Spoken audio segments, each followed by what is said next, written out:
When he was 20, he was allowed to leave the King of Aragon's court. He renounced his title in favor of his brother Robert, and was ordained the next year. Very shortly after, he was appointed Bishop of Toulouse, but the Pope agreed to Louis's request to become a Franciscan first. The Franciscan spirit pervaded. Jesus Christ is all my riches. He alone is sufficient for me. Louis kept repeating. Even as a bishop, he wore the Franciscan habit and sometimes begged. He assigned a friar to offer him correction in public if necessary, and the friar did his job. Texas Democratic lawmakers who fled the state to deny a quorum and prevent a Republican redistricting plan are making their way back, each on their own timeline, according to multiple sources familiar with the matter. Dozens of Texas House Democrats fled to blue states earlier this month after President Trump suggested the state should redraw its U.S. House district maps to secure more Republican seats. The Democrats have until now remained out of the state to deny Texas's Republican Governor Greg Abbott a quorum, temporarily derailing a special legislative session that the governor called to reshape the state's congressional maps. You're listening to Crusade Channel News. I'm Magdalene Rose for the Crusade Channel, seeking news and finding truth. I need something to listen to challenge my faith and tickle my not-so-nice funny bone. Well, you won't hear anything about Mondays coming or cheeseburgers in paradise, but you will hear the most brutally honest Catholic-inspired commentary on Parrot Talk. Weekdays. Oh, this Boats, Beaches, Bars, and Ballads fan sees what you did there. Weekdays at 2 Central on the Crusade Channel, our app, and always on CrusadeChannel.com. Live talk and podcast radio. The way it should be.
He's elevated Putin to the world stage. He gave him a red carpet.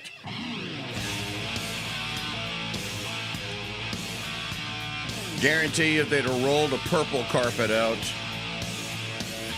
the knock would have been, why did he use a purple carpet? Vlad deserves a red one. It is the Monday of Mondays. Folks, greetings. Mike Church here with you. Mike Church Show is live, asking the question of the day. What in the wide, wide world of sports is going on here? Well, I'll tell you. In order to ensure the security and continuing stability, the Republic will be reorganized into the first Galactic Empire!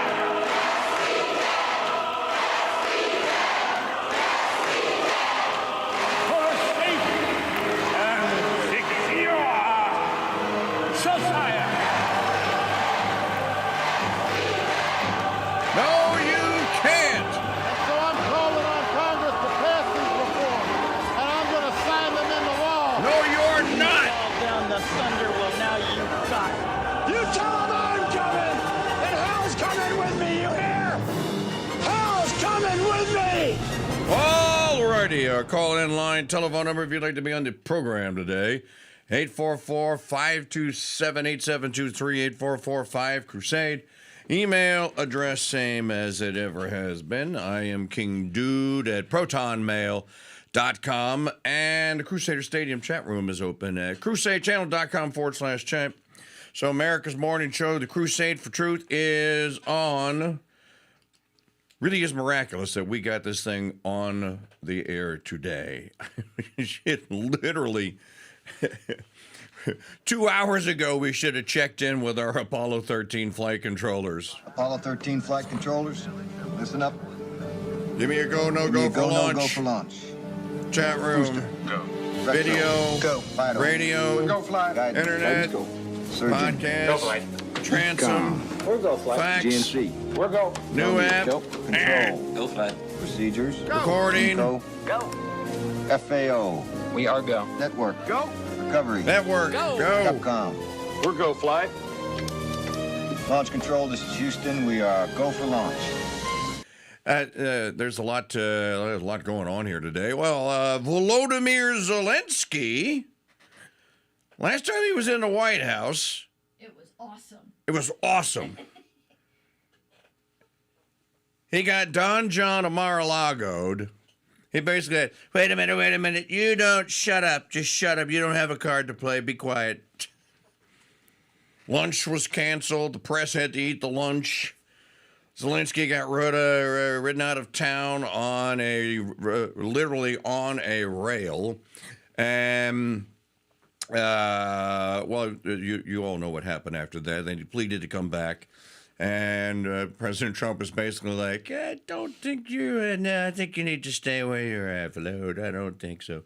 But he jumped at the opportunity to make it and to fly to Mordor on the Potomac, and he's there today, tweeting out last night that he's looking forward to his meeting with Trump, and this, of course, comes on the heels of Friday's spectacular, incredible meeting with the president of Russia, Vladimir Putin, of course.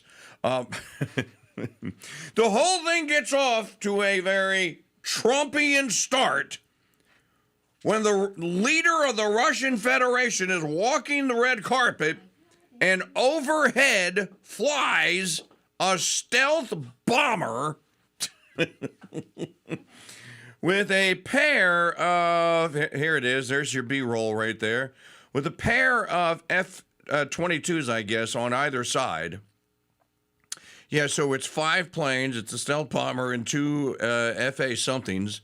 I'm just going to guess and say they're FA-22s. I'll get corrected, and someone will go, you don't know what you're talking about. It was an FA-22, 1644 JetCom 2A. Okay, whatever it was. And it's funny because Putin looks up like, Mr. President, what is this? Is this war? And you can see Trump kind of reaches over and goes, it's just a show, Vlad. It's just, they're not going to... These planes aren't going to hurt you. They're not going to hurt you.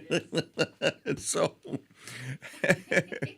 and then they go up and they walk onto the stage, and the pictures are taken, and they go and they have a meeting. And Trump tweets out yesterday.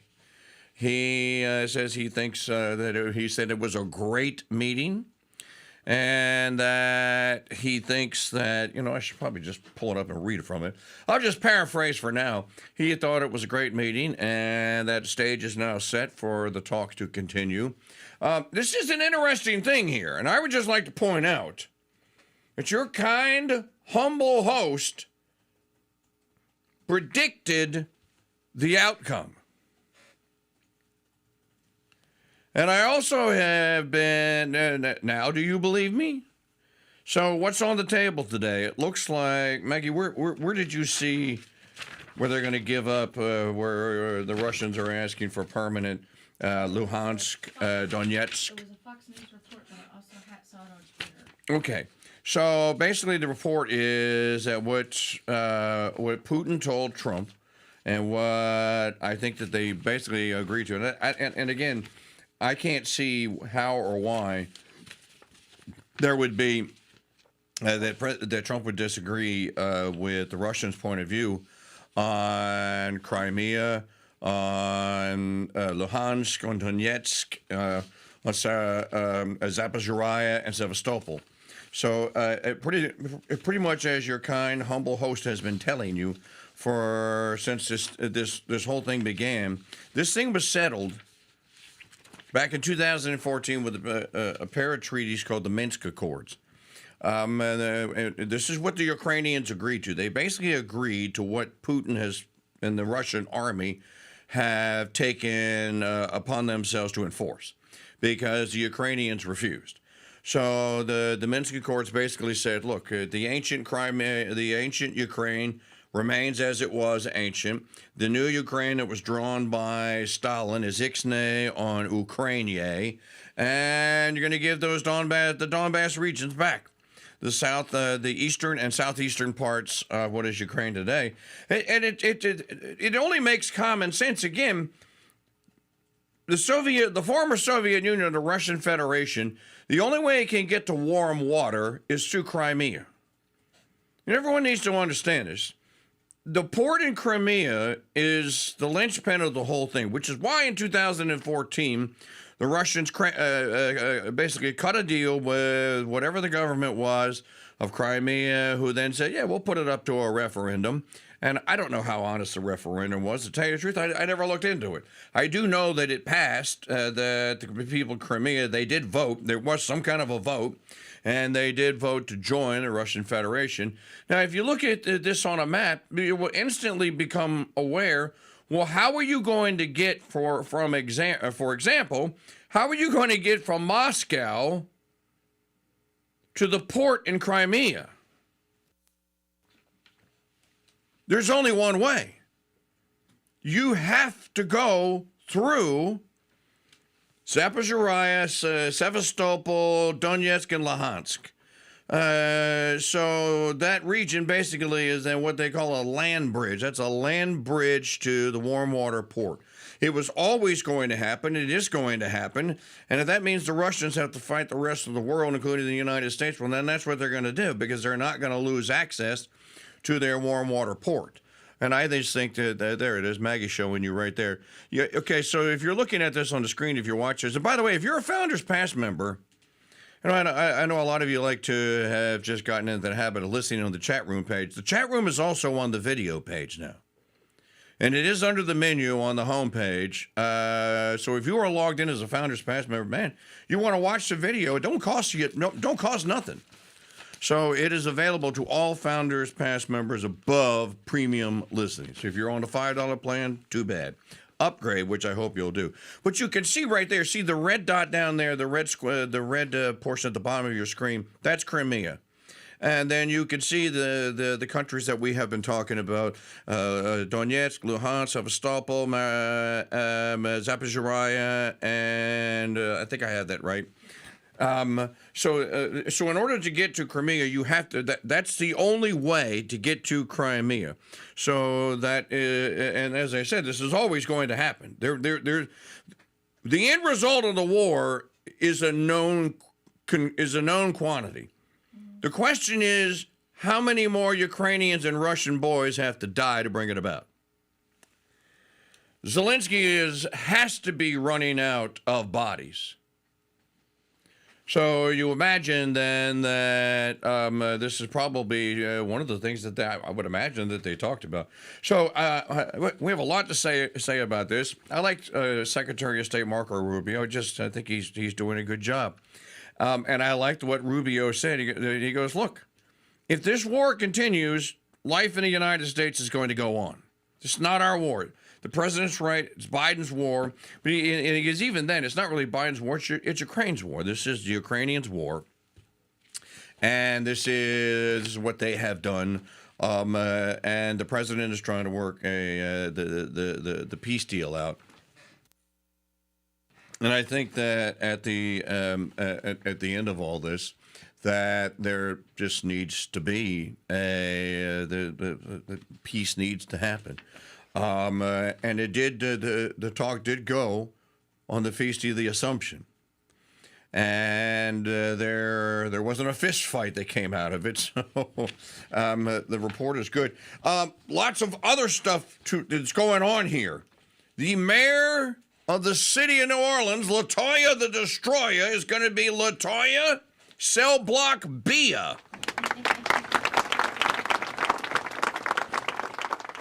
Oh, I can't wait for her to be perp walked. Oh, this is going to be so delicious.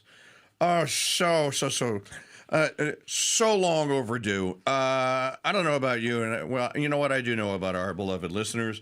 I know that all of you are just as sick and tired of these people that continue through hook and crook and whatever means and methods of cheating, obtain the office of governor or mayor or whatever, that are just wretched, lying, crooked, corrupt Democrats who really just don't give a flying you-know-what about the city or the state that they claim that they wish to govern or run. It's always done for their benefit. It is never done for the benefit of the citizens, and it couldn't happen to a more perfectly chosen, a more perfectly crafted candidate for what I just said than LaToya Cantrell, LaToya the Destroyer. So the feds indicted her. What did they get her on? How many charges? Well, we got 18 charges. Now, I want to do a sidebar on this. We need to do some investigation into this. Why are all these corrupt pinko commie mayors, like commie Karen Bass with the permanent smile from the Smile movie, the demonic smile, why do they all go to Ghana? What the hell is in Ghana? You know, it has to make you wonder. Bass was in Ghana when California was burning. LaToya the Destroyer spent half the year in Ghana. The mayor of Baltimore is in Ghana. The mayor of Chicago was in Ghana. Who else? We were talking about it the other day. There's several of them. And you go, wait, why were they in Ghana? What is in Ghana? Obviously, there is some serious flow of cash from the West that makes its way somehow into Ghana. Mondami. Mondami's got a house in Ghana. I'm sorry. My new Delta Tail guy name for him is Mom Kami. Mom Kami has a house in Ghana. So what's going on in Ghana? Obviously, some really, really shady, crooked stuff.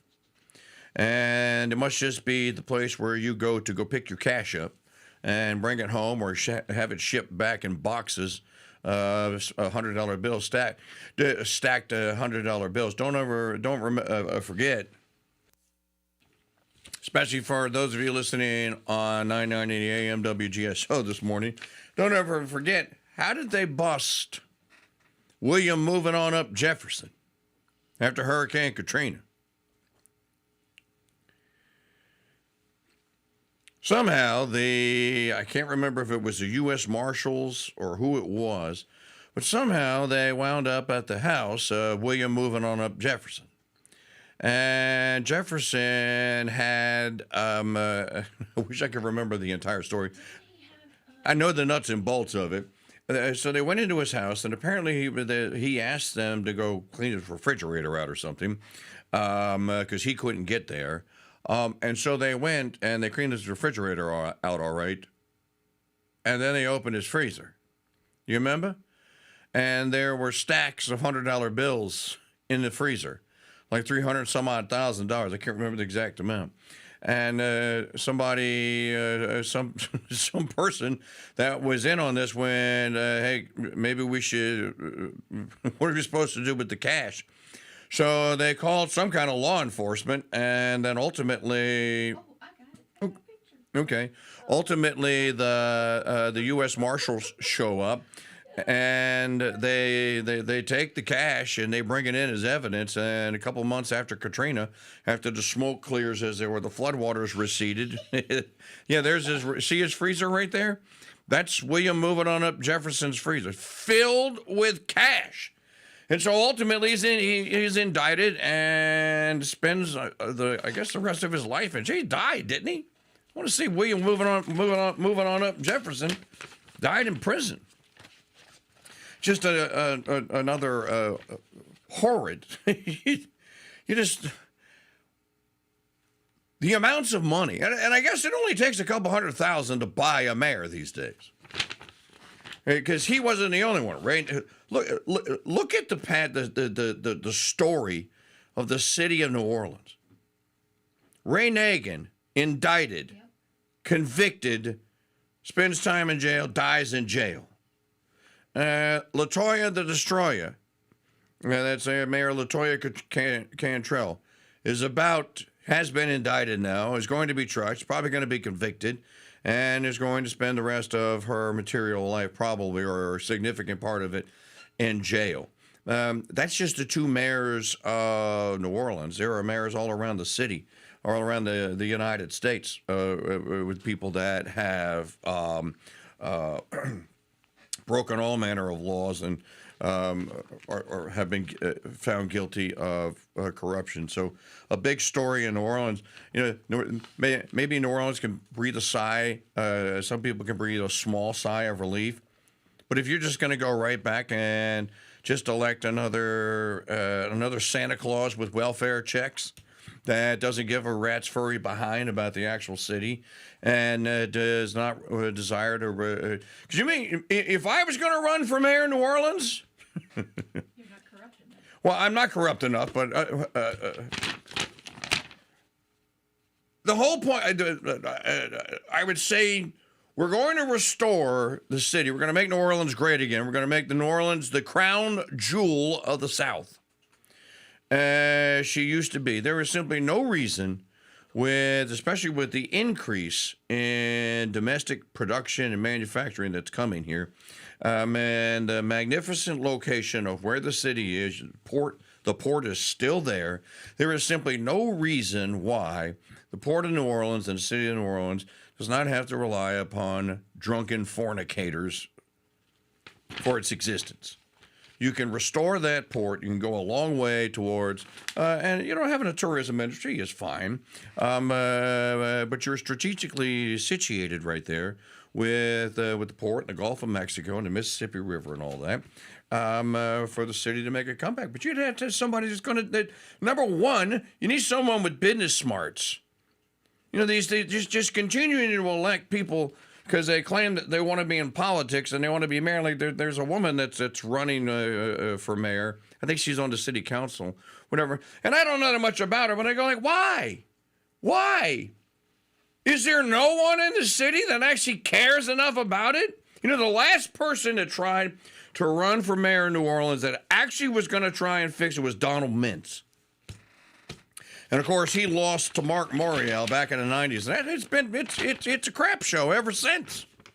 So we shall talk about that. I wonder what Gavin Newsom,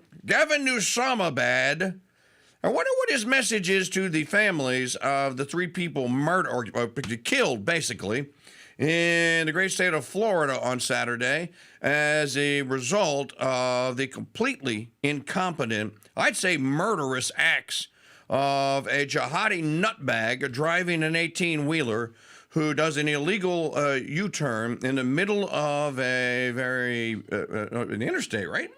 Very busy interstate, causing a minivan, to crash into his truck, killing 3 people inside. Now, why do I bring up Gavin Newsom?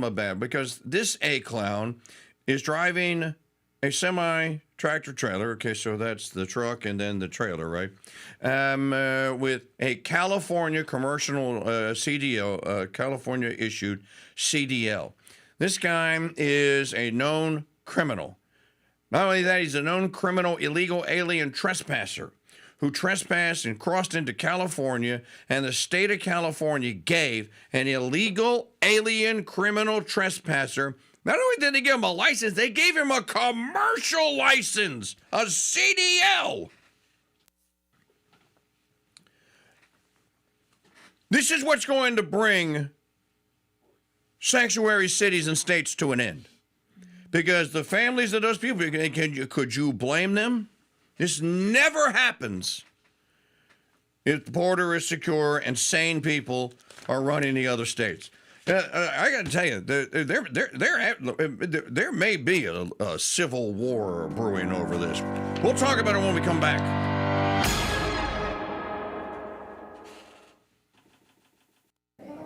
Good afternoon, and welcome to the Silk Feather. Ma'am, what would you like to drink? Oh, I'll take the Dom. The Dom Perignon, of course. Ah, the lady has taste. And you, sir? I'll just take the Diet Coke. Oh, dear.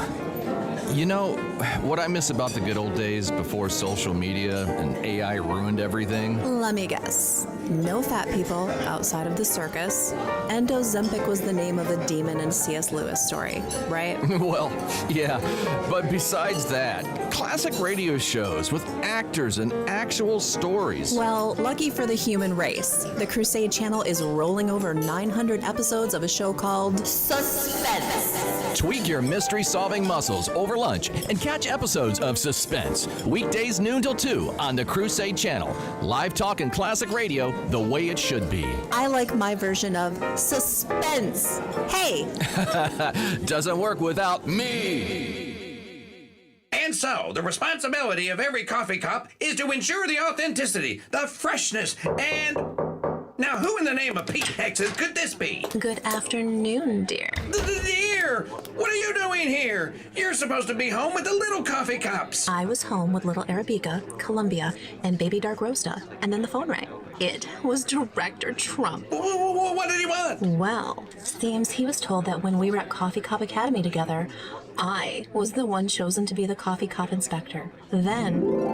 When I look into those dark, roasted eyes of yours, all I can think of is, well, will you be my wifeachino? And I've been completely happy raising our little espressos until you started spending all your time fending off some Dropout and his pet Sasquatch. It wasn't a Sasquatch, it was a Rougarou. And besides... Oh, save it for the decaffers. To guarantee we bring about the golden age of American coffee, Director Trump has put me back in charge.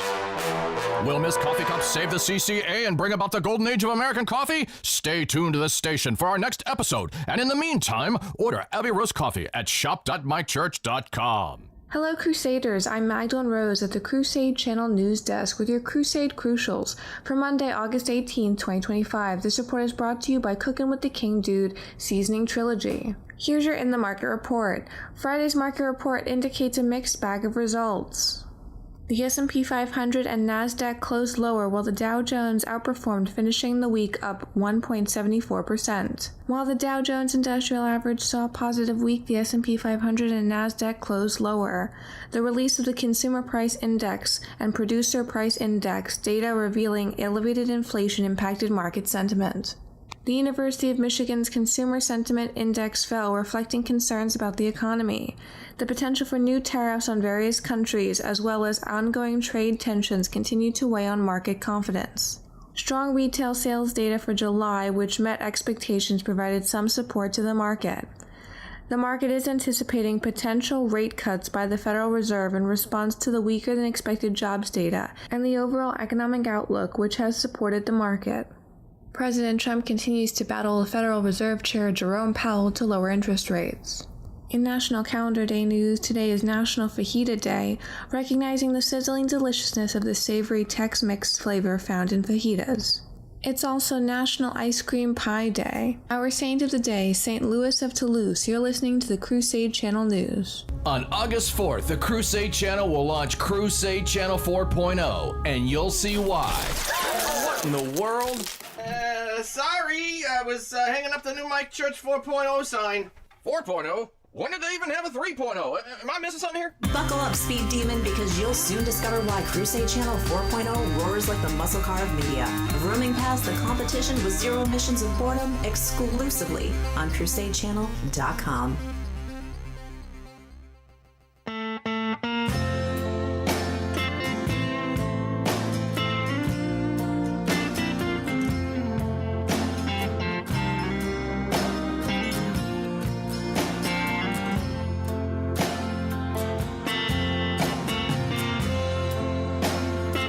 Throwing y'all for a curveball this Monday.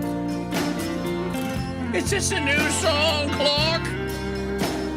Actually, it's 25 years old. Write me a letter, tell me you've been doing fine. Show me you've been doing well. Sometimes I wonder just what you think of me. This is a band called the Backsliders. It rained on Monday, it rained the day before. Seems it rains most all the time. This portion of the program brought to you by our friends at mypillow.com/KingDude for the best night's sleep in the whole wide world. Visit mypillow.com/KingDude. I met these guys when I was in Huntsville, Alabama at 770 WVNN.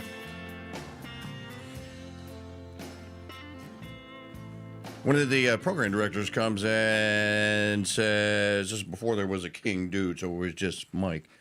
Mike has a new band that is coming through the town, and they have their debut album is out, and I can't remember the record label, but he gave it to me, and he goes, look, they're coming in next week. Just give it a listen and see what you think, and if you want, then have them on the show or whatever. So he gave me the CD, and I listened to it, and it had that song on it, and that kind of folksy, bluesy kind of feel to it.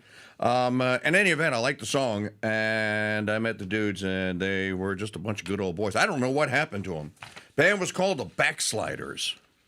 So I think that album came out in 1999. So in any event, 844-527-8723, our call in line telephone number 844-5-CRUSADE. They disbanded in 1999, but reunited late in 2012. So they reunited in 2012. So that 1999 album that I got was the last one that they made. And that track is called It Rained on Monday. All right. Well, we have lots of digital media files to get to here today. Lots of Sunday news show action, action, action. By the way, I saw that the NFL, the No Fun League, is mandating again that every stadium, all 32 stadiums, have to put some stupid woke message some stupid social justice message in the end zone in every stadium. Now, just I only saw the headline. Does it have to be there for every game? You talk about just being tone deaf and not being able to read a room. Goodella the Hun, who is still the commissioner of the NFL, this has to be one of the... He's just not smart. He's not smart. You know, he's married. My name for him used to be Mr. Jane Skinner, because he's married, or he was, I assume that he still is, to the former Fox News anchor babe that everyone was all gushing over as the next female conservative voice, Jane Skinner, back in the day. This just continues the same silliness, it seems to me, and same fake act of brotherly love. What more could possibly be done to the minorities that play professional football? I mean, there are a majority of the players. Thank you. Yeah, but they're not in management. They're not in. Well, they're in management. As a matter of fact, who pointed this out? It wasn't about the NFL. It was Notre Dame's coach who pointed it out. What's his name? Who is acting like, I'm not here at Notre Dame because I'm black. I'm here at Notre Dame because I'm a good coach. And I love Notre Dame because this is after he converted, because it's a good Catholic school. And he went like, I don't know. He goes, no, I don't think of my of me being a black coach among white coaches whatsoever. I just think of myself, my job is to help the university win football games and to turn these young men into good young men. You know, all of this obsession over race, this has to come to an end at some point in time. It has already cost trillions of dollars. Heaven knows how many lives have been sacrificed, how many families were never formed as a result of just the viciousness of the welfare state policy is just that. It's vicious. It does not serve human flourishing. It has made human suffering and misery. Another headline that we will talk about during the course of the program today, over 300 criminals have been arrested since the feds took over the main streets of Mordor and the Potomac River last week. So over 300 arrests. There's still a lot of hand wringing, and he can't do that. This is an authoritarian. You know, I don't know what the. Maybe we should send these people chocolates and flowers and congratulations, and just send them attaboys, the people that are responsible for steering the Democrat Party.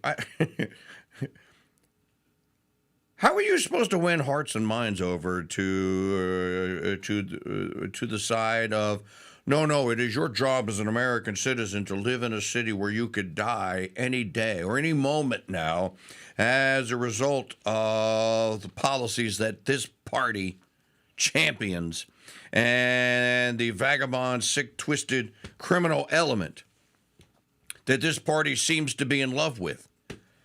Does that sound like it would sell? I guess for a small group of rebellious people, I guess it would sell. It just doesn't seem like it would sell. Yet they're still out there.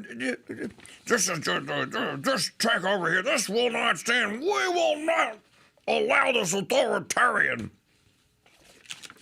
So it is now authoritarian to have law and order. You see, the further you see, once you go off course, you could just start off 1 degree off course.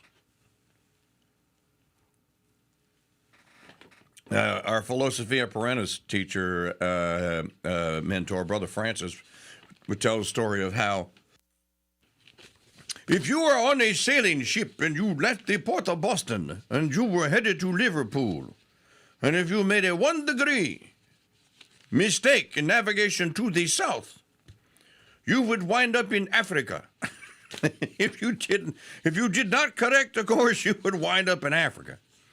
I never checked his math, but he was a mathematician and a genius at that.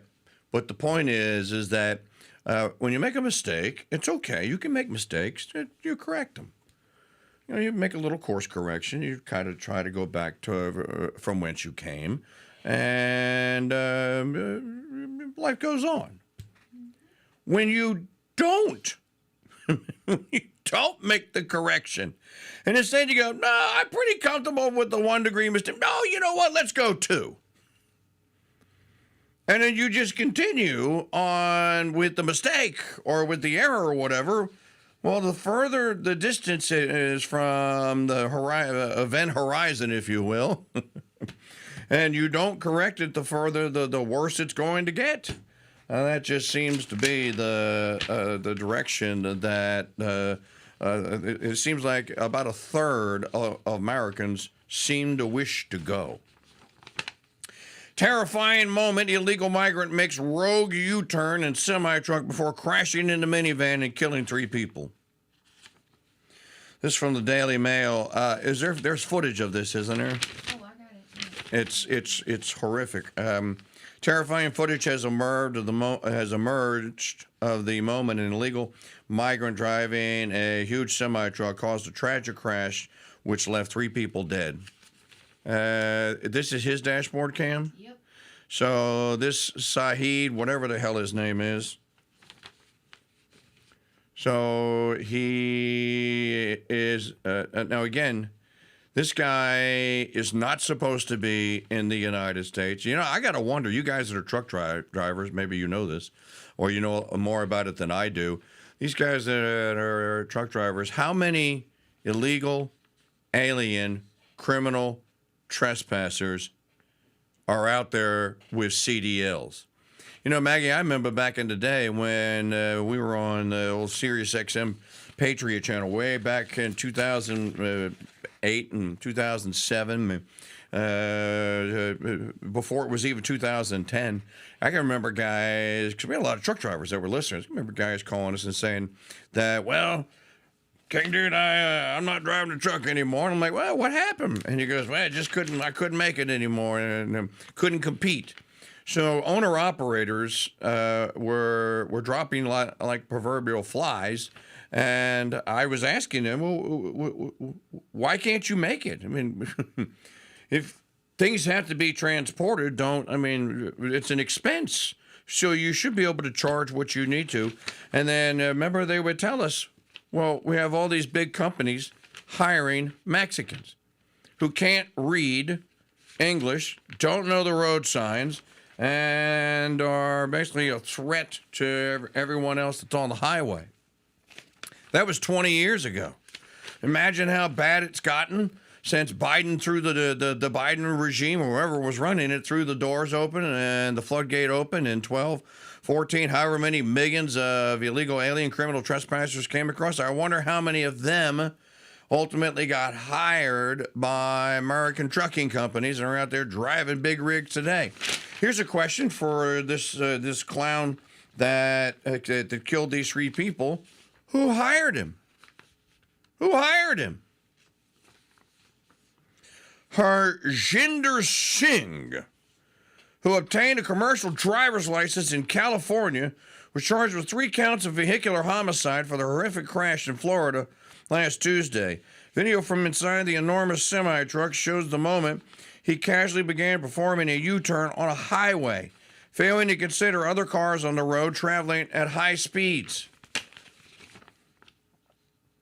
As he took up the entire highway, a minivan crashed directly into the side of the truck, unable to brake quick enough to prevent the tragedy. 2 passengers were killed on impact, while the driver was rushed to the hospital and later declared dead. The area in which Singh was attempting to perform the U-turn was an official use-only pass. Singh is understood to have arrived in the United States illegally in 2018 after crossing the Mexican border. By the way, our coffee this morning is Roma from the Abbey Roastery. It's one of my favorite blends, second only to Capuchin Holy Roast. To get you a bagger, 12 today of Abbey Roast Roma blend in whole bean or in grind at shop.mikechurch.com. 3 people lost their lives as a result of his recklessness, and countless friends and family members will experience the pain of their loss forever.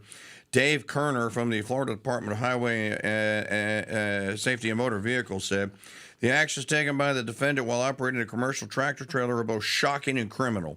Harjinder Singh is in custody on state vehicular homicide charges and immigration violations. I want Gavin Gruesome Newsom to explain to the surviving family members of the wonders of of massive amounts of being a sanctuary state and illegal alien criminal trespassing. If this doesn't bring an outcry large enough to bring it into sanctuary state, sanctuary city madness, well then, yeah, there ought to be a war. So now you have illegal alien criminal trespassers who probably couldn't get a driver's license or a CDL in Florida, can get one in California because we have privileges and immunities clause in the Constitution. Nobody's checking DLs as you cross from one state into another.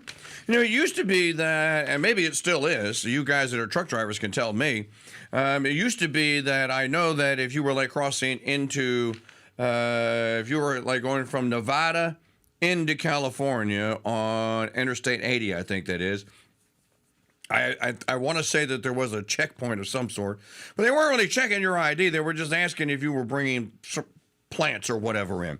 Same deal from Arizona into New Mexico. Yeah, they want to know if in New Mexico, or maybe it's in Arizona, it's illegal to dig up certain cactus because they're I don't know why. I guess they're very rare or whatever the case may be. But there are checkpoints at these. This is all I know of. But I don't think anyone is checking IDs or driver's licenses or anything of the sort. Now, you guys that are truck drivers, you tell me, you tell us, and I'll share it with the rest of the audience. Do you have to, when you stop at a way station, when you cross into a new state, and there's a way station at the border, right? I'm not sure that you always have to stop, but if you do, is your CDL, is your ID checked? Is there any checking of credentials? I know that you're only allowed to drive a certain amount of hours per day, and you got to log that. And if you don't log it correctly, and you do get stopped, you can get big wampum trouble for that kind of stuff. So I don't know how these guys are running around the United States as illegal alien criminal trespassers with commercial driver's licenses that they obtained in another state. Again, what is gruesome Gavin Newsom, who loves to get out there and boast and brag about how, and commie Karen Bass, how many illegal alien criminal trespassers they released out into the wild or out into the public. I want you to go out and boast and brag about this one. You know, this should be gruesome Gavin Newsom's Willie Horton. There should be enough to sink any aspiration this A-clown has. He will no longer be able to damage and destroy the lives of Floridians and visitors. In the video, Singh remained calm as it became apparent the minivan has been completely demolished with debris strewn across the highway. You can see him standing there just kind of looking like, oh, what is wrong with this stupid man who ran into the side of my truck? You stupid American, I'll sue you. You're going to pay. Oh, what, they are all dead? Well, I'll sue your families for running into the side of my truck.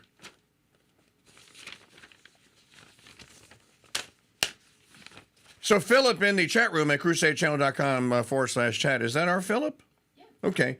Philip says a CDL is a federal driver's license. You need a background check, et cetera, to get one. All states are now linked. I don't understand how he had a CDL to begin with. That's a federal fail. If you read his comment above that, where he talks about it's CDL 101, truck driving 101, you do not ever make a U-turn. So when you go to CDL, when you go to truck driving school, you don't, you're not taught to make a U-turn. You are taught, and these guys are just it's amazing to watch one of these dudes, especially an experienced trucker, back one of those jokers in, back a 10-foot wide, 80-foot long trailer, and back it into a 12-foot wide docking bay at some distribution center. And to watch, and they do it effortlessly. They know the distance. You know, they know how far forward they got to pull. These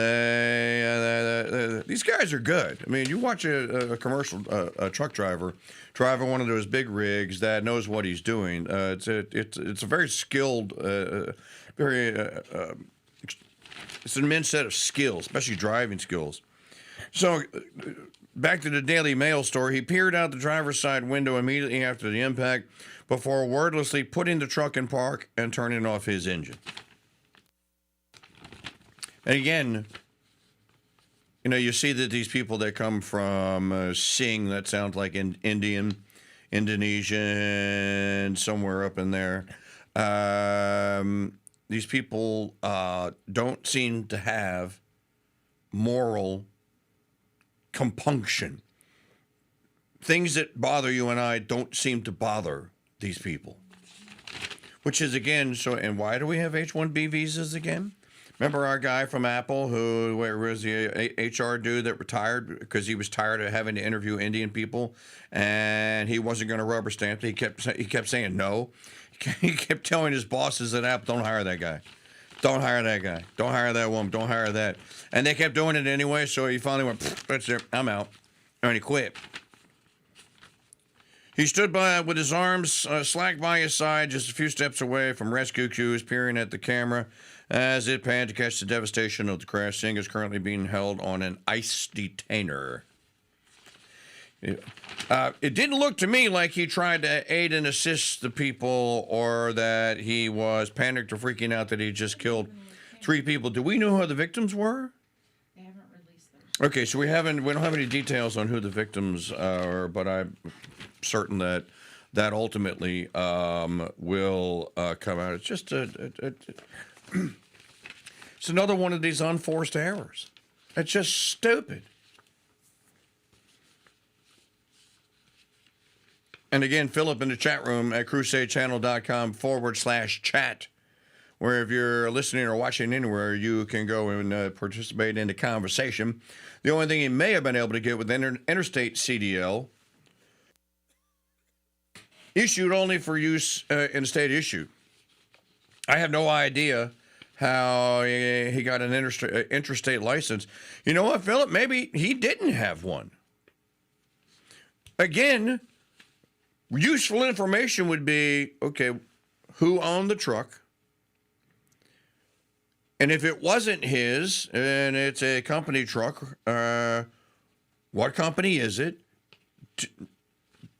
Do they have other illegal alien criminal trespassers driving around mindlessly about the American countryside with improperly issued CDLs from California? I don't know. Fair question. Here's another one. Louisiana man hijacks crane, causes 4 car crashes and I-10 shutdown. A Vinton man was arrested Saturday morning and is accused of hijacking a construction crane and causing multiple vehicles to hit it near Highway 108 in Calcasieu Parish around 5:30 a.m. and found crane cables hanging over lanes of traffic. The crane positioned in the median and in the work zone was not being operated for construction or by construction personnel at the time. You know, you have to wonder what possesses someone to hijack a crane. Where are you going to go with it, and what are you going to do? And do you think you're going to get away with it? The crane position in the median in a work zone was not being operated for construction personnel at the time. Cable struck a passing car, and 3 subsequent crashes occurred after the initial impact. These incidents resulted in 2 reported injuries, major damage to the crane. It's a miracle that no one was killed. Major damage to the crane, significant property damage, and a prolonged closure to the interstate. How do you get the keys to a crane? Why are the keys already in there? You know, I guess, you would just assume that you don't need... Who's going to steal your crane?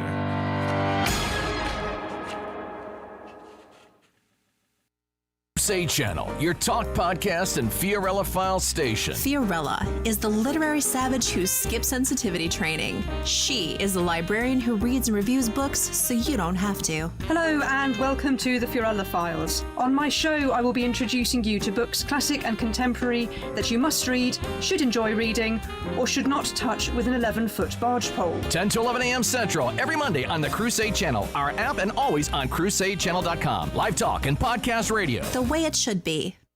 Have you ever dreamed of being like Brian Kay or Midder Monday and being a free Farm Friday star? But you know you have no shot at it because you can't tell the difference between a U and a Y-O-U. Well, lucky for you, we have an entire bookstore filled with the books you need to become so passionate for farming, you'll soon be wearing a Brian Kay Calls Me for Advice t-shirt. So learn to grow by growing your library with books by shopping at shop.mikechurch.com.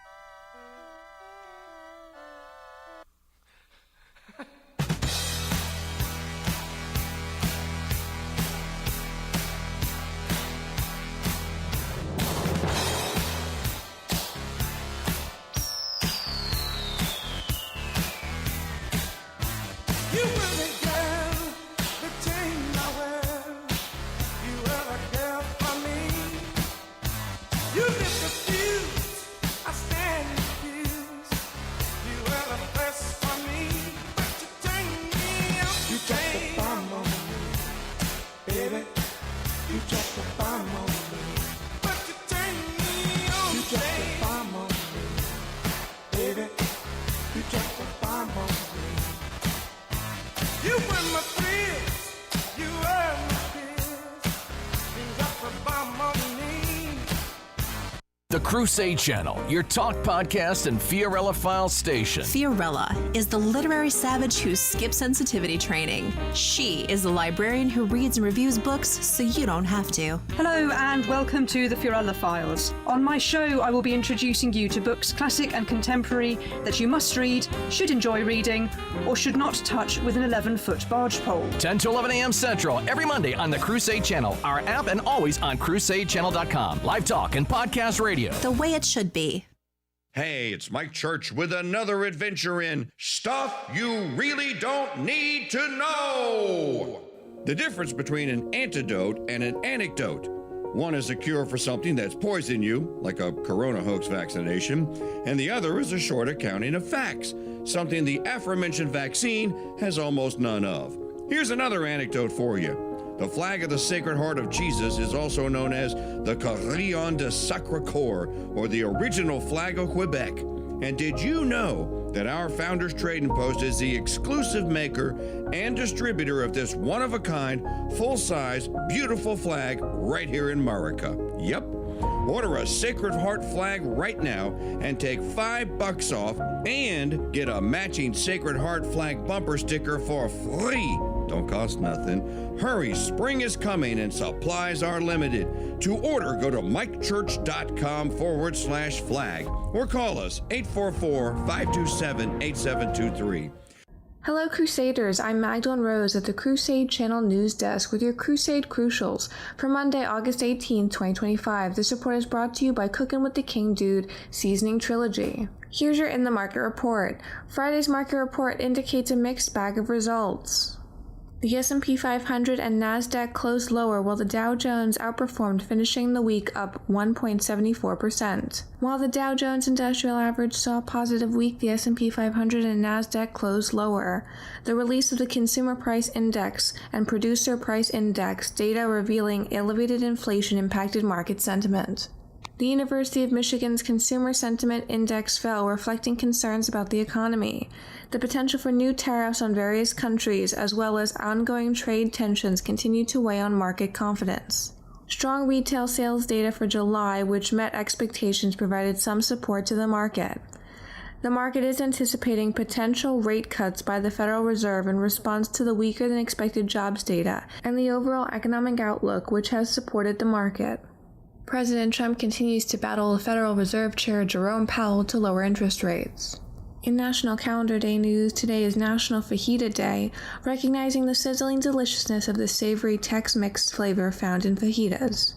It's also National Ice Cream Pie Day. Our saint of the day, St. Louis of Toulouse. You're listening to the Crusade Channel News. Back in the 90s, there was this thing called the cigar boom, where everyone was buying and smoking handmade cigars. But here's the thing. The popular cigars then were the best-made cigars, like Fuente, Joya de Monterrey, and Avo. Over the next 10 years, craftsmanship was replaced by gimmick and slick packaging, and that's when I decided to get in the business and launched El Rey Dude Corona cigars. 20 years later, I launched Manchipio Maria cigars with that same principle in mind. Make a great handmade cigar, and that's exactly what we do in 4 sizes. I invite you to try a 4-pack sampler of my Manchipia Maria cigars and taste them for yourself in smooth, natural, or bold Maduro wrappers. And to sweeten the deal, I've discounted them 25% for a limited time. And as always, we include a personal humidifier with every order. To order, go to shop.mikechurch.com. Order $50 or more, and shipping is on me. Try my Manchipio Maria cigars today at shop.mikechurch.com.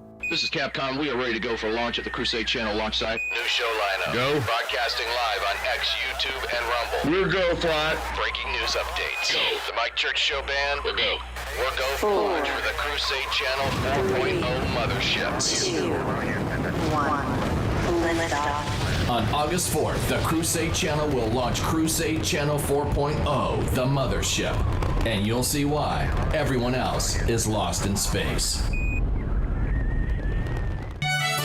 Hey folks, it's Mike Church, producer of the Shakespeare Radio Film Festival, announcing that we're offering the entire festival, including Joseph Pierce's commentaries, for just $19.95. That's a 50% discount. This exclusive download will include over 16 hours of festival content. To reserve your Shakespeare Radio Film Festival download at an incredible 50% off, go to crusadechannel.com/Hamlet. Hey, it's the King Dude for My Pillow. Mike Lindell sent me my first set of My Pillows 14 years ago. I loved them then, and I still love that same set of original My Pillows today. True story. Now, that's a testament to the craftsmanship and quality of the My Pillow. But don't take my word for it. Go try it for yourself. Use my unique code and get huge discounts and free shipping on all orders by going to mypillow.com/KingDude. That's mypillow.com/KingDude. It's the WWE and the UFC for live talk radio Thursday Night Throwdown, hosted by you. Win a seat at the table, win the Throwdown, and then you pick next week's topic. Now that's real live talk radio exclusively on the Crusade Channel. Radio, the way it should be.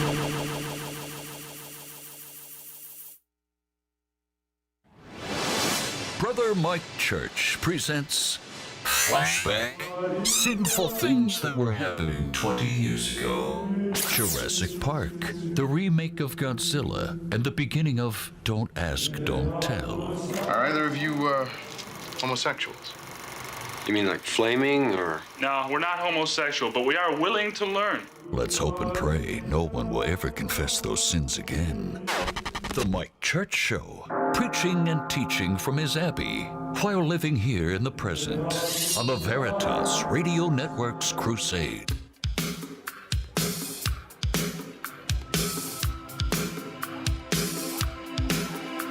Shake up the picture, raise the mixture with your dance on the eventide. You got me coming with answers on of which I deny. I said it again, but could I please rephrase it? Maybe I can catch you right. I couldn't really put it much plainer, but I'll wait till you decide. Send me your warning silent, as if I could ever hide. Last time I light my torch and wave it for the new moon on Monday. Under 5 days through the night, I stayed the cold day with a lonely satellite. New moon on Monday. Under 5 days through the night. Well, Maggie O'Connell just survived an assault and attack by a dragon who's found his way inside of the Studio St. Michael, Studio Saint Michel. We have a rogue gecko lizard prowling about. I was going to try and snag him myself with my bare hands and wrestle him to the ground. But I would have had to have reached over the camera cable, and I'm pretty sure that I would have dropped the camera. He's gone. Wait, he's not gone. No. That means he's going to attack me again. No, wait a minute. Where is man's best friend? Sleeping by the front door. What? Buckshot needs to come in here and earn his keep. Because if he finds it, he'll eat it. Does your dog eat lizards? Our dog will eat the lizard. So in any event, we have been attacked by a, you called it a gecko. I don't know that that's a... It's a little gecko thingy. I don't know that that is... I mean, it's a little lizard. I don't... It's not like the Geico gecko. They're not green. These little lizard guys are like... They're weird. And the ones that we have by the front door are white. that gather towards life. So anyway, if anyone is experienced in Geico extermination or gecko extermination, then you are wanted. It's Studio Samba Show. So during the course of this segment, you hear a ah, you'll know. That's me dying. You'll know that the gecko has returned and probably made his way or her way onto the mixing board, which is where you first saw it. Well, he kind of blends into the black desk, really. It was very difficult to see. It's a good thing it wasn't a little black snake, because then we would just have left the entire studio and set the house on fire if there was a snake in here. Mike Church on the Crusade channel here on a Monday. Folks, it's a Monday, so we have 15 days left in the month of August to hit our fundraising goal, which was $4,000. We're not close, but that's okay. We're not going to panic. I'm just going to keep asking. CrusadeChannel.com/donate. And since this is the free preview segment of the program, and if you're wondering what happened to the program or to the show, well, it never went anywhere. It just went back behind the paywall for people that are willing to pay to support it. And I hope that if you're watching this preview, that's you. Because we still stream all 3+ hours now. We don't end at 9 a.m. anymore. We end when we're finished talking for the day. So you get 3+ hours in HD with your own private Crusader Stadium chat room at CrusadeChannel.com. And you get the video replay for the first time ever. So the daily video, if you missed the show and you want to watch it in the evening, you can watch it right there on the site at CrusadeChannel.com. We think it's a major improvement to the program and to the site's offering. But you'll need to be a Founders Pass basic member or higher. Go to CrusadeChannel.com/join and sign up today. All right.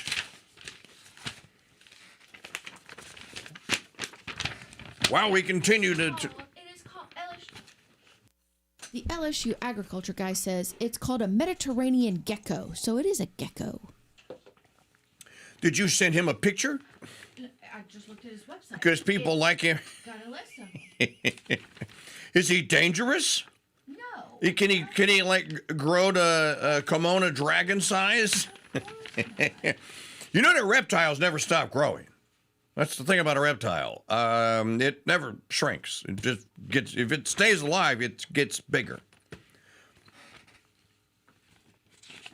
And such it is with the gecko. Okay. Let's do some digital media files here. By the way, quickly, I'm glad that Trump met with Putin. I hope that Putin made his point about Russia treating this war as an existential problem that has to be solved for Russia's health and welfare. That this is not something, he's just a tin-horn brutal dictator. He's not a brutal dictator. If his people do not, again, I don't know why this is so hard for the West to understand. If his people do not have access to the warm water port in Crimea, they're in big trouble. They are not able to offload a lot of things, and they're not able to import a lot of things. Now, during the summer, obviously, there are cold water ports that you can get to. Of course, you have to go through the North Sea, which is no walk in the proverbial park. So the southern route is the preferred route, and if Russia doesn't have that, then it's landlocked, and it would have to rely on other countries, which it had to do when Crimea was considered part of Ukraine. This is just not a tenable position, which is why there were ongoing negotiations since the fall of the Soviet Union. And I hope Putin made it, I would imagine that he made it clear to Trump, Mr. President, you have continued Biden's war. Yep. You keep saying this is Biden's war, and I appreciate, for political reasons why you say that, but now it's your war. You are helping to kill. You continue sending billions of dollars to Ukraine. The United States is still providing weapons support, tactical support, satellite support. This isn't Biden's war anymore. It's yours. If you want to be the grand peacemaker, get your little dog over here, Zelensky, and tell him he's going to lose, and you're not going to. Tell him he's a spoiled, rotten brat child. Tell him that he's not getting any more support from you, and he'll quit. If you tell him to, he will have to quit. So is this what's going to be said to Zelensky today, or is there going to be another one of these ridiculous? And I don't know how you can keep saying that. All we are saying is give peace a chance, which I believe that he is saying, and I think he does. He at least partially means it, but he has the means to bring it about. By the way, since we are one of the primary funding sources of this, when Zelensky does say, I'll take the deal, that's a surrender of sorts. The Russians aren't going to surrender. The Ukrainians are going to surrender, meaning the United States. We're on the losing side of another stupid, imbecilic, deadly, lethal conflict that was none of our business. We may not have instigated this one per se, but we certainly had a hand in it. So, if you want an America First policy, Mr. President, then it is within your grasp with Zelensky in your office today, and that's what the American people and MAGA certainly expect to come out of this meeting. You walk out and say, we're going to go, because there's supposed to be European leaders that are coming to this big hoop-de-doo today, too. They instigate this stuff, and they're in on it as well, but they don't, not nearly what the people of the United States have sacrificed to give to these clowns in Ukraine and to this clown in Ukraine. And by the way, the entirety of the Biden and Clinton and Pelosi and Romney and all the rest of them crime families and all the people that have all these contracts with military-industrial complex, they all have benefited from the killing. So while we appreciate that you say that the killing must stop and we want to have a peace deal, the United States has been the obstacle the entire time. Not NATO, the U.S. The second we withdraw all material and military aid and support, including intelligence, the Ukrainians are screwed. Those little pansies over there in the EU have no prayer to help them. So the whole thing will come to an end.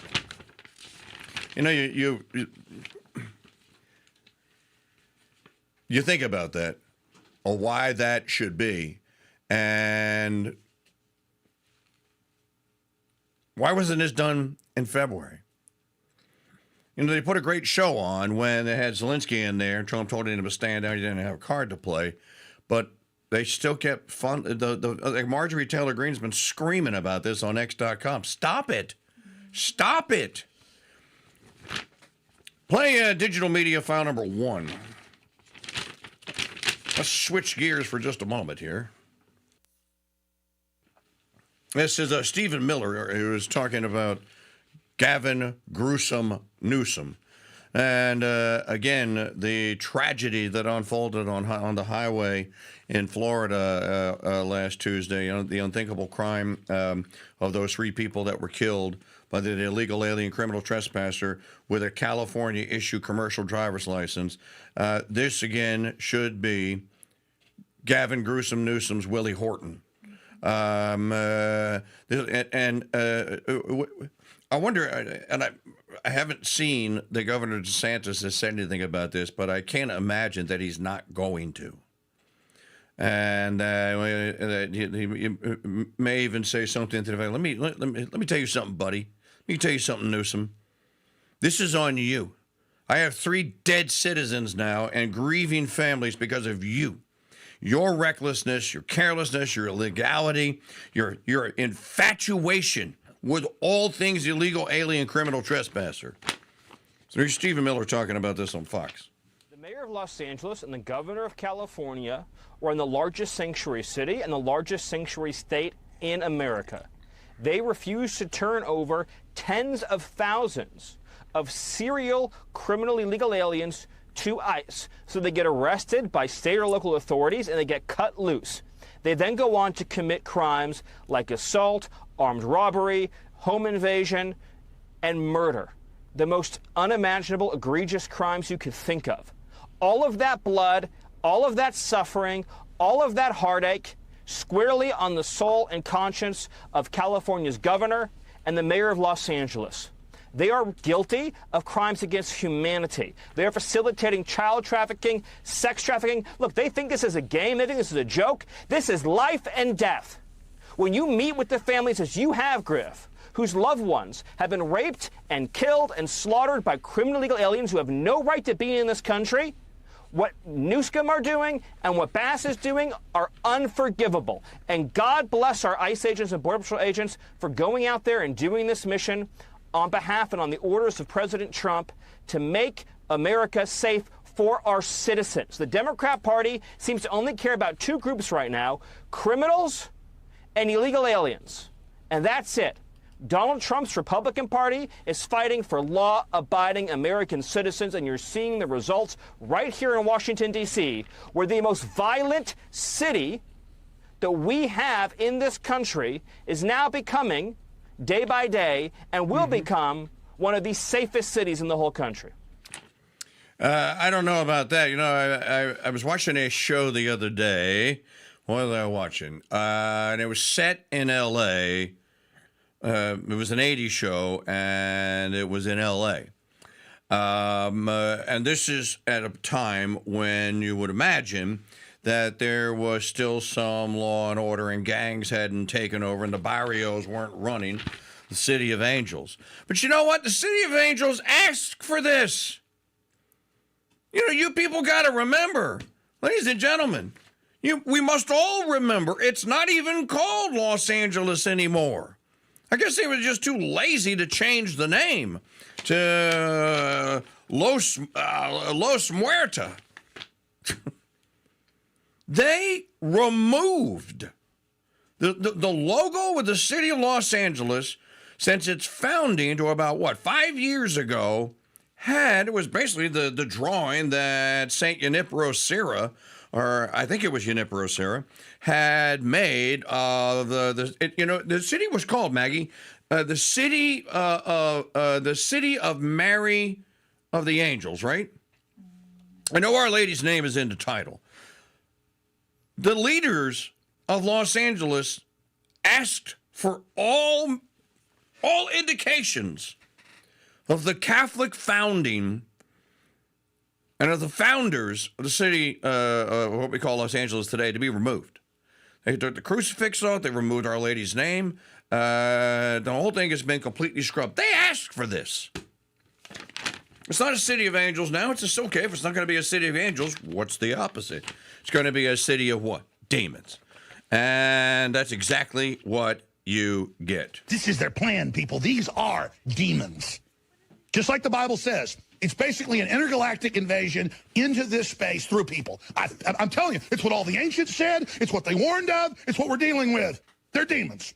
They're frickin' interdimensional invaders, okay? I'll just say it. Make fun of me all you want on CNN or wherever, but everyone already innately knows this. These people are not frickin' humans, okay? Hillary Clinton is a goddamn demon.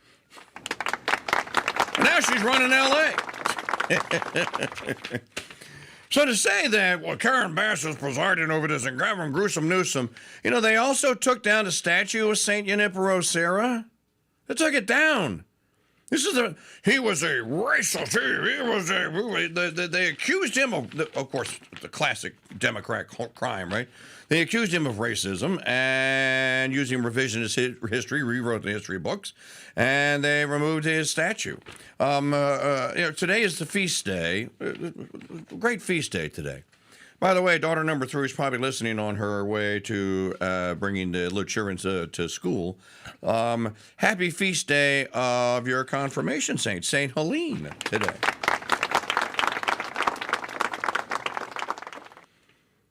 Why is the mountain outside of that wretched city called Mount St. Helens?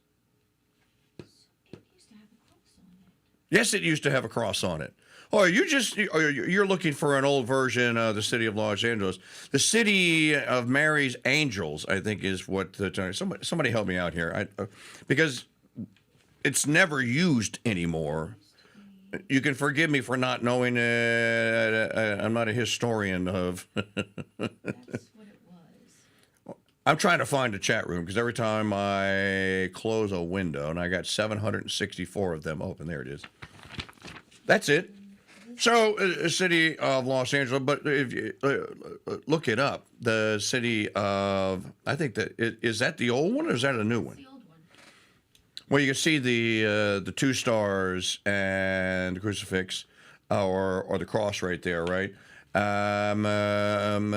But the one with the cross, I want to say that there was something else that was symbolic. Of course, that's supposed to be.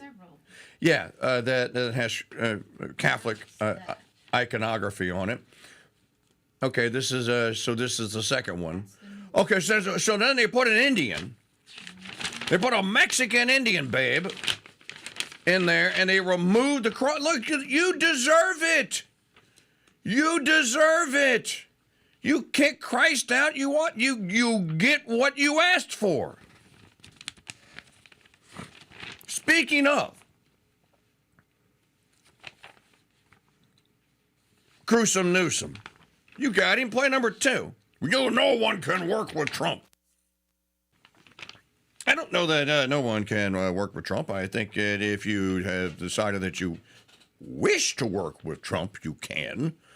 I want one of these leftards on one of these networks to now ask Gruesome Newsom, what is his message to the survivors, the surviving family members, the Singh vehicular homicide murderer who killed 3 people on a highway in L.A. by trying to make a illegal.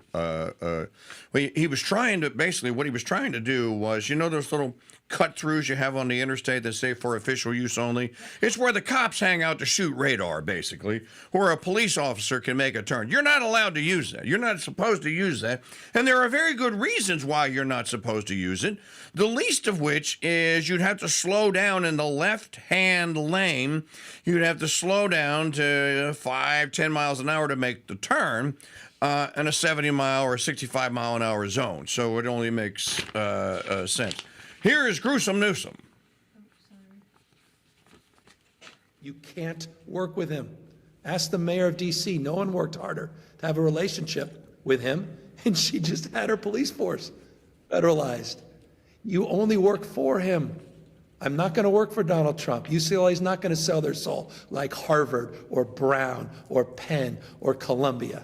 These are all your schools. On all of them. We're not. And we're going to fight like hell. We're going to fight like hell for what? Hell? We're going to fight like hell to make California hell. You notice how he said sell our soul. We are not going to sell our souls. You sold yours a long time ago.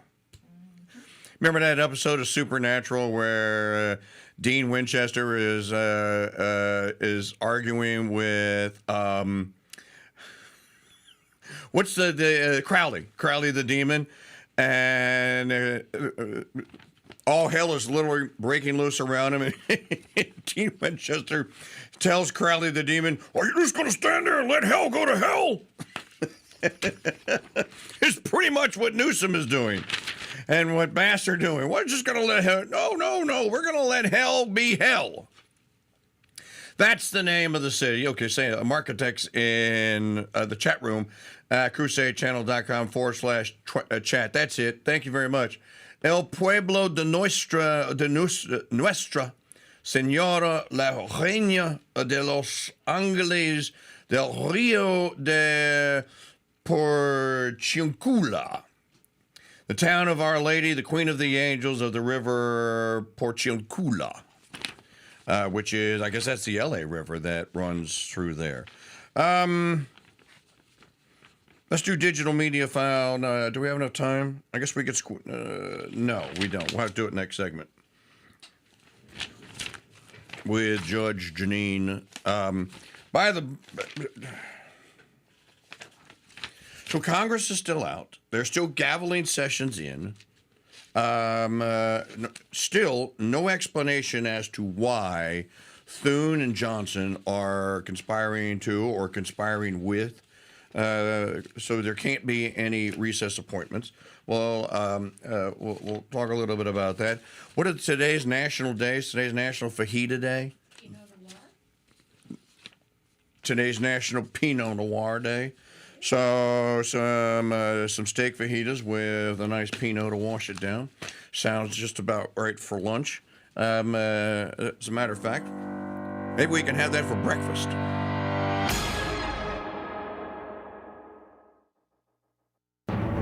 You may not believe it, but Bram Stoker's Dracula may be a work of non-fiction.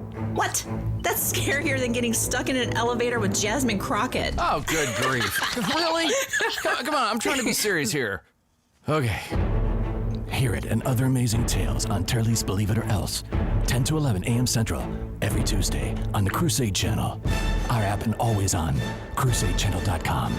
Live talk and podcast radio. The way it should be. Everybody loves a good trilogy. The Lord of the Rings, Star Wars, and now the KingDude Seasoning Trilogy. There's Beast and Butt Rub, Acadiana Steak, and the brand new Chicken Mamu Seasoning, a lemon herb-based rub that's won trophies in barbecue chicken cook-offs. Now, we've bundled all 3 spices together, and you can get them for one low price for less than it costs to rent a movie trilogy. And the KingDude offers you his personal money-back guarantee of your taste buds' complete satisfaction. Order a KingDude Seasoning Trilogy today at shop.mychurch.com. Hey, my incorrigible bibliophile bros, if you only have time to read one book this summer, well, then go ahead and read the Holy Bible. But if you have time to read 2 books, then read The Restoration of Christian Culture by John Senior. And for extra credit, if you have time to squeeze 3 books in, then add The Destruction of Christian Culture by Mr. Senior. All available in our massive book selection at shop.mikechurch.com. While Trump continues to try and make America great again By doing Mortal Kombat with the Clinton, Comey, and Clapper crime families. You forgot the... Nope, did not. And the King of Russia treason, the Obama father. Well, we'll always be there for you with the best live coverage and commentary in media on the Crusade Channel, our app, and always on CrusadeChannel.com. Live talk and podcast radio. The way it should be. Do you hear that, Maggie? Do I hear what? You don't hear the sound of bees buzzing about? No, I see the result of that buzzing about and these beautiful new beeswax candles. We sell candles now? Not just any candles. These are handmade beeswax candles. Well, that explains me imagining bees. And they come in different sizes. There's a votive, a 3-day, and a 7-day size too. Well, that should start a buzz in the store. It better, or you'll get the buzz. Order handmade beeswax candles today while supplies last at shop.mikechurch.com. Back in the heyday of broadcast TV, NBC called its Thursday night lineup must-see TV. That was then, and this is now. And the only must-see TV is The Mike Church Show, now simulcast live on Roku, YouTube, and Rumble. But if you miss an hour or a day, you can watch that entire show whenever you want when you become a Premium Founders Pass member. Sign up today and access my 2,000-plus podcast. So many, I can't even get my mom to say that she listened. Go premium today at crusadechannel.com/offer. When most people hear the word coffee, they conjure up visions of a ceramic mug in the palm of both hands and a woman slowly sipping. This isn't a Folgers commercial. It's for cappuccino holy roast, and here's how I take mine. With a dash of vanilla, a pinch of cinnamon, a spoonful of honey, and lots of heavy cream. Add some ice, shake, and then enjoy, while knowing that's $6 the libs at Starbucks can't spend to ruin my life and yours. Cappuccino Holy Roast in whole bean or grind is available at shop.mychurch.com. For 9 years now, Brother Andre Marie's Reconquest has been your source for best in Catholic philosophy, history, and saints. Well, I'm the new gal at this monastery, and Jiminy Christmas, after 4 years of auto pens, social media heresy, I could use some Catholic philosophy. Well, call yourself a blessed girl, because new episodes debut Wednesdays at 8 Central, and there's over 475 podcasts available on the Crusade Channel, our app, and always on CrusadeChannel.com. Live talk and educational radio. The way it should be. The Mike Church Show. Serving the hard liquor of truth to men who want to get drunk fast. Since 1992.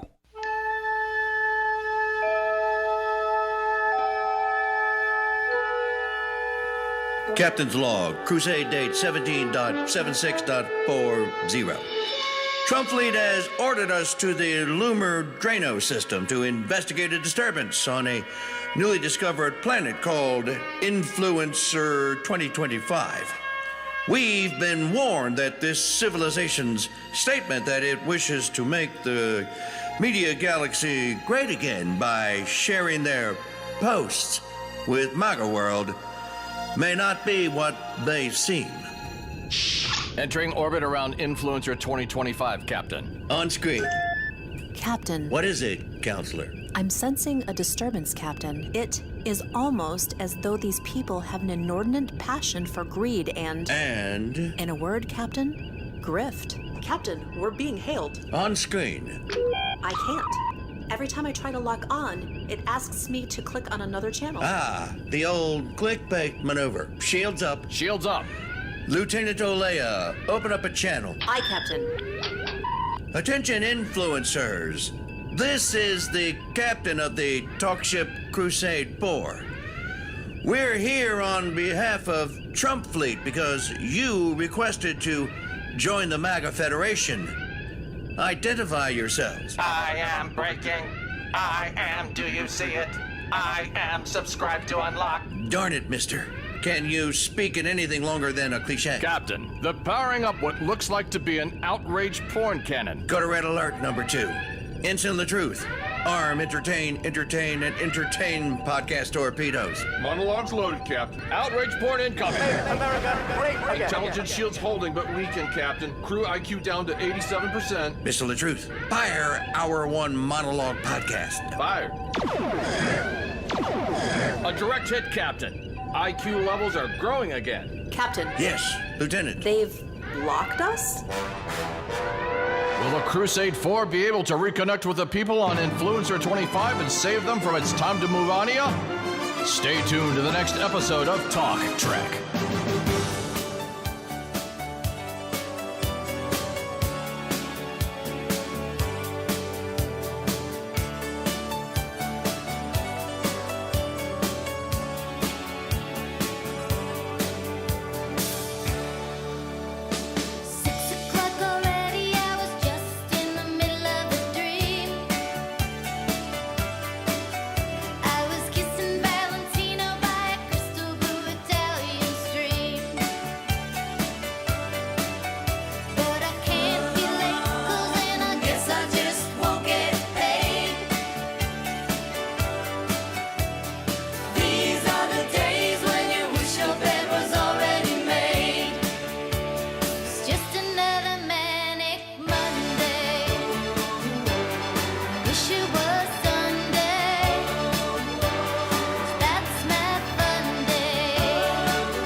Performing the show with 96.1% of my talk track testosterone tied behind my back just to make it fair.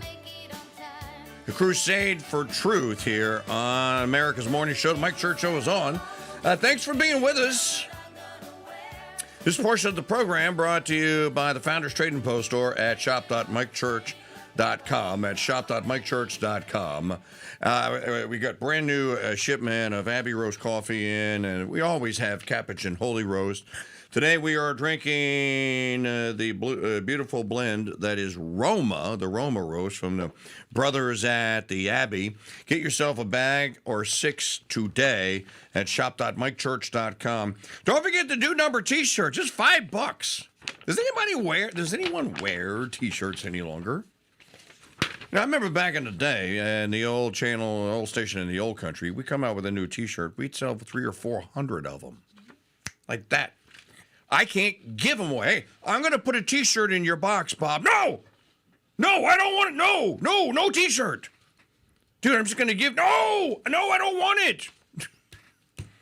Okay, hey, Sally, I'm going to. No t-shirt.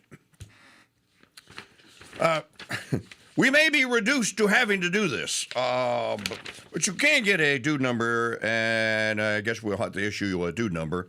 as well. If you want to know what a due number is, it's probably on the site. The explanation of it is on the site at mikechurch.com.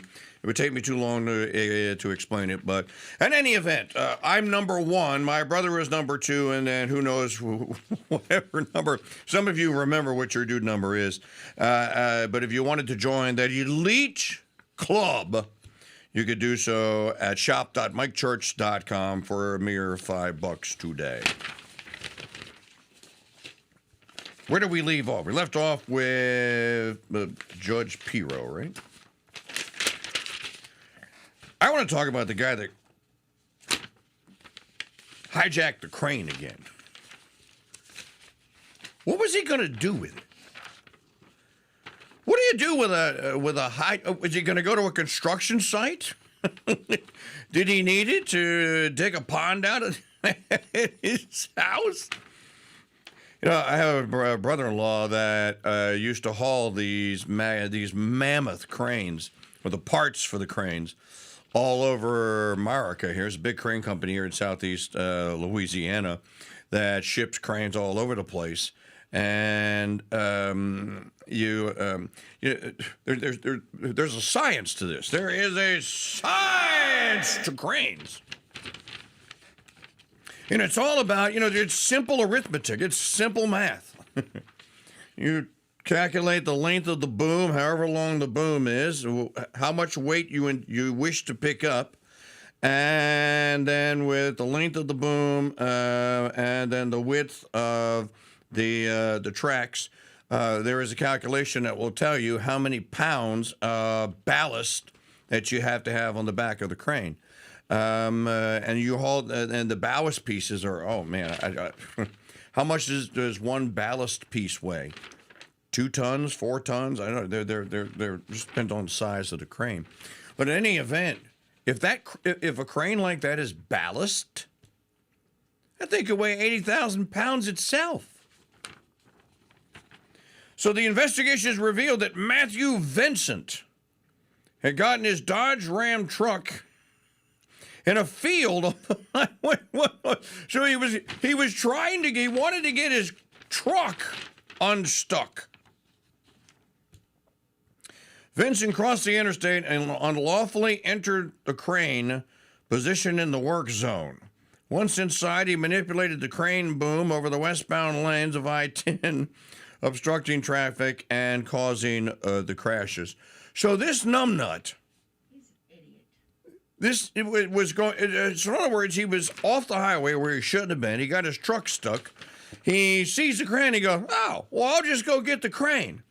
Just go hop in the crane and use the boom, which I guess he thought was... now, I guess Highway 108 is that road that runs parallel to I-10 on your westbound lane there. You know, the one that has the house that always has the white trucks parked out in front of it. We just call it House with White Trucks when we pass it on the way to Walsingham West, because there's like a road. It's almost like a service road. It also parallels rice and crawfish paddy fields. And it's all water. If you leave the road off, if that's the road that I'm thinking about, you leave that road, you're in water. Oh, you put in the chat room? Well, hang on, let me see if I can. No, that's not. Where was he when he? Does it say where he was? Near Highway 108 in Calcasieu Parish.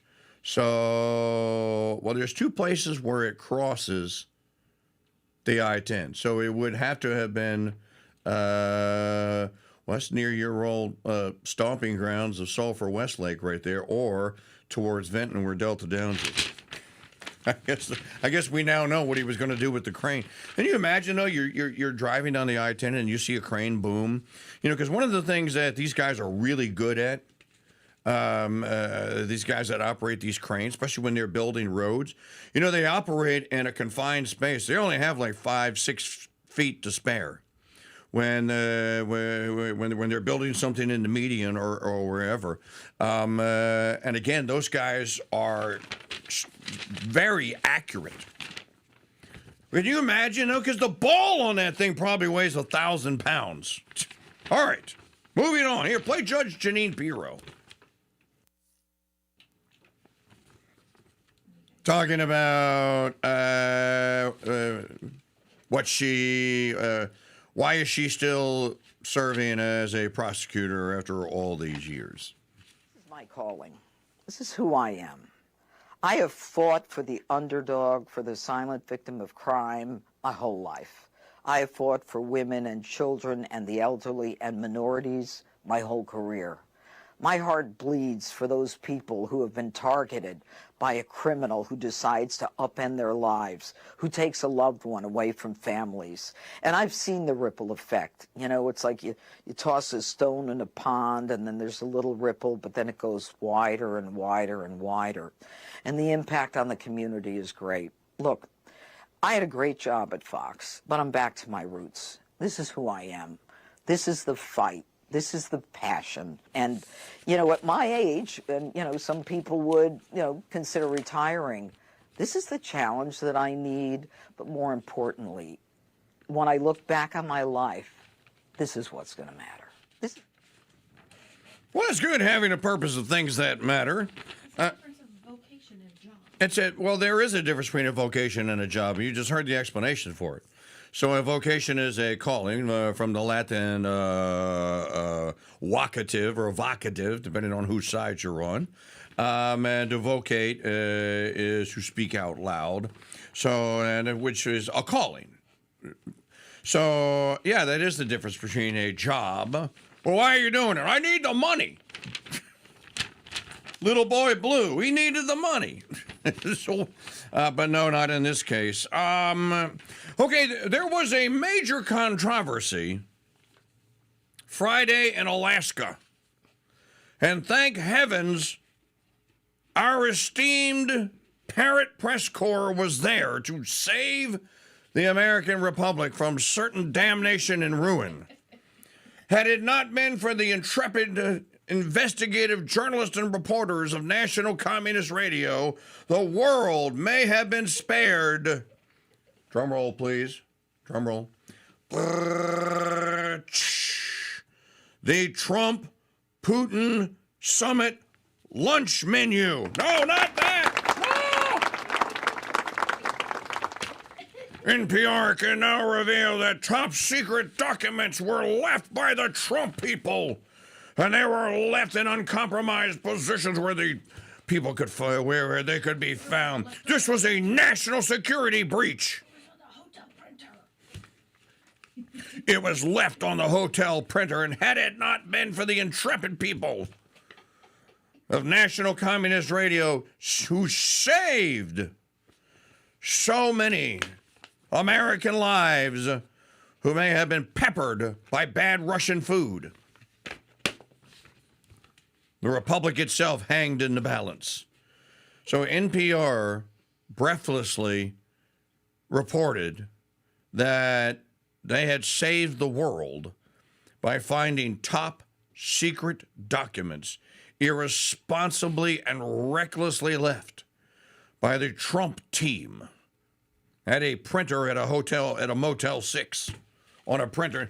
No, it wasn't a Motel 6. Actually, it was it was a four-star resort hotel, wherever it was, and had NPR's intrepid staff not discovered these and then brought them to the attention of the authorities, who then swiftly and quickly reacted. Oh, you found, oh, we were looking for this. Hey, Mr. President, we found the lunch menu. Top secret documents. Did they really report this as being? The documents first reported by NPR included plans for a canceled luncheon, seating charts, a gift presentation, and phone numbers for U.S. and Russian officials. Among the items detailed were a menu featuring green salad, not that, filet mignon, ooh, you really got the tree huggers mad now, halibut, mashed potatoes, asparagus, and creme brulee. This sounds like a dinner I wish I could have attended. Phonetic guides for Russian names were also included. So the contact number for the chef. That's the documents they released, NPR released. I mean, look at this. You talk about scary. Thank heavens our brave men and women in communism radio were there.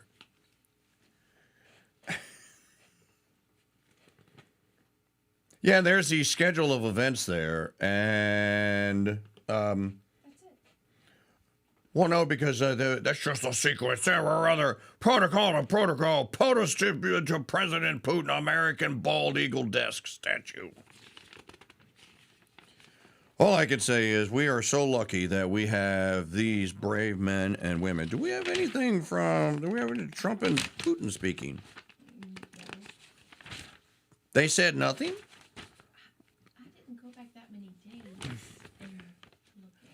It's glad that you could be here today, Vlad.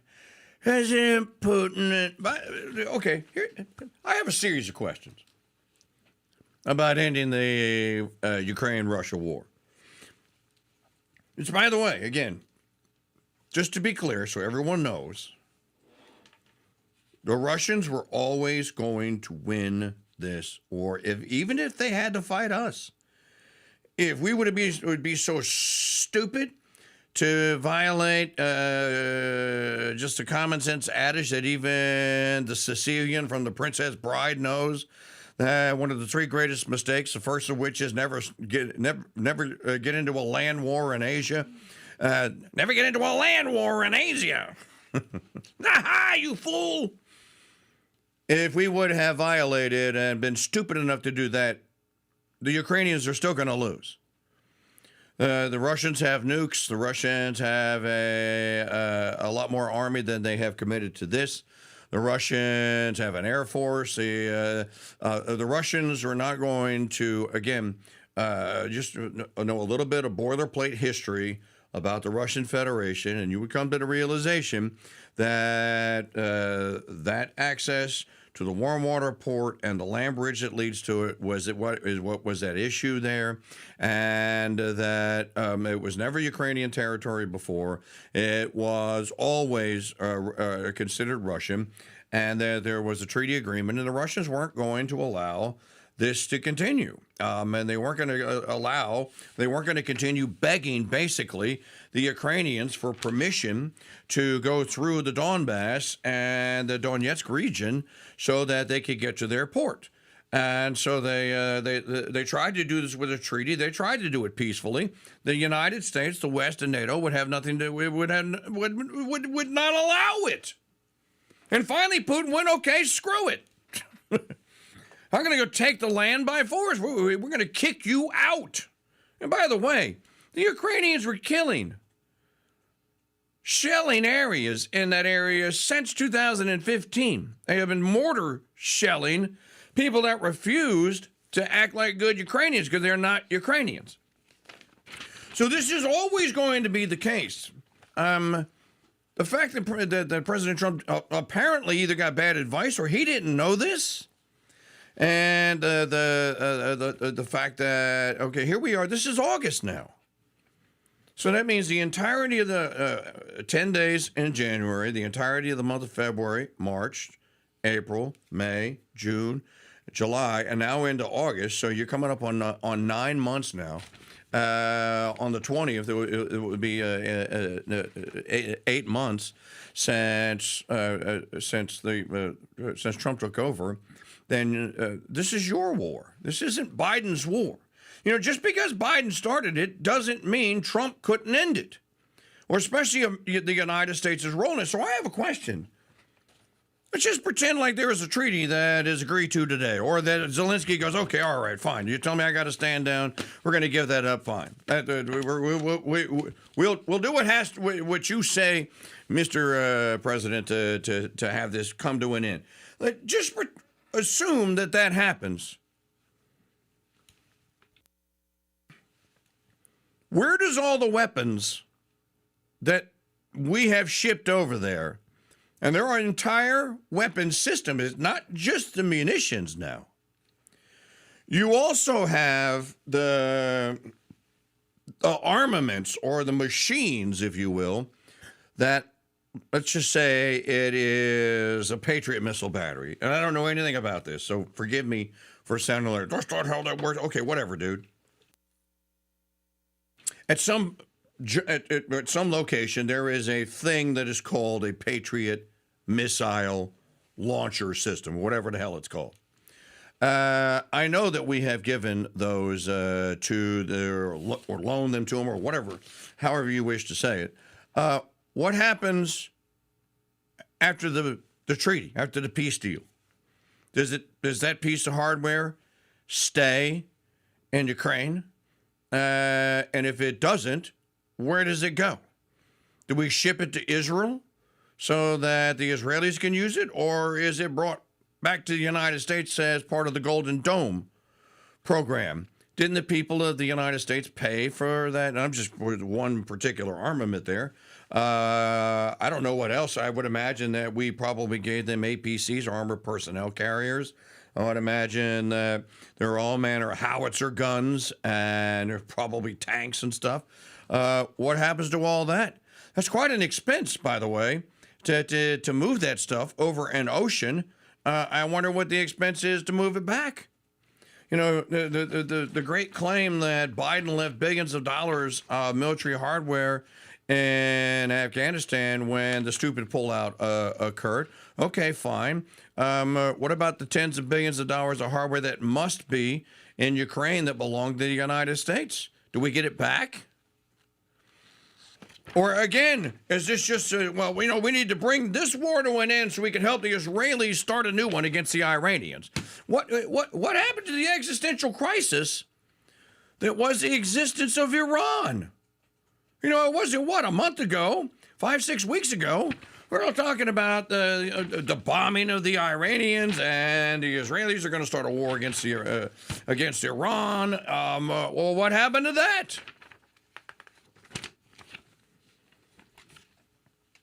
Margaret Brennan with Marco Rubio. Play digital media file number 5.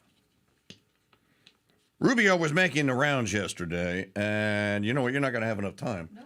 We only have 2 minutes. Well, I'll just... Hey, you know what? I'm going to talk about this to end this segment here, since I was actually doing this morning. It's an interesting piece at the Imaginative Conservative today.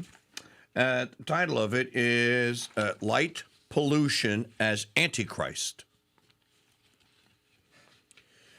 One of the things that I get a small kick out of or enjoy is getting as far away from any major urban center, a city, if you will, as you can, because you can see, if you're a stargazing nerd, as I am, your ability to see the stars, the farther away you get from a big city, the better it gets, because the ambient light from a big city, light pollution, basically obscures the stars. You may only be able to see a half a dozen when, in fact, there are thousands of them up there. We'll talk about it.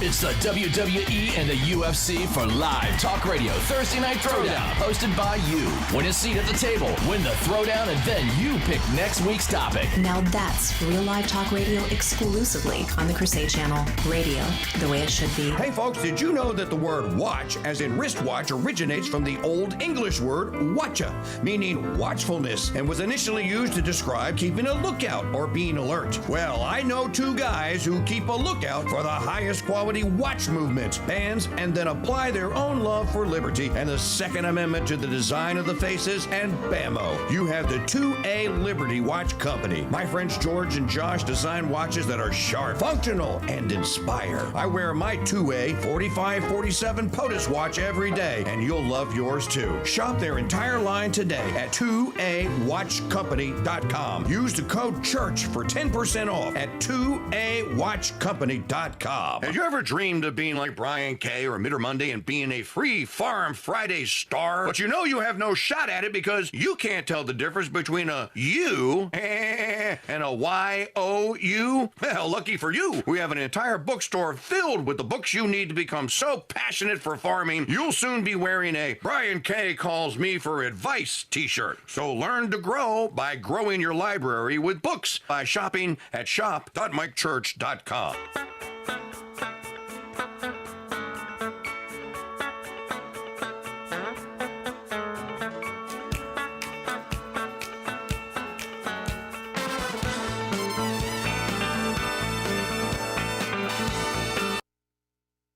You're listening to the Crusade Channel, a Black Hat Studios media property, broadcasting live 24/7 from Madisonville, Louisiana, and to the world via crusadechannel.com.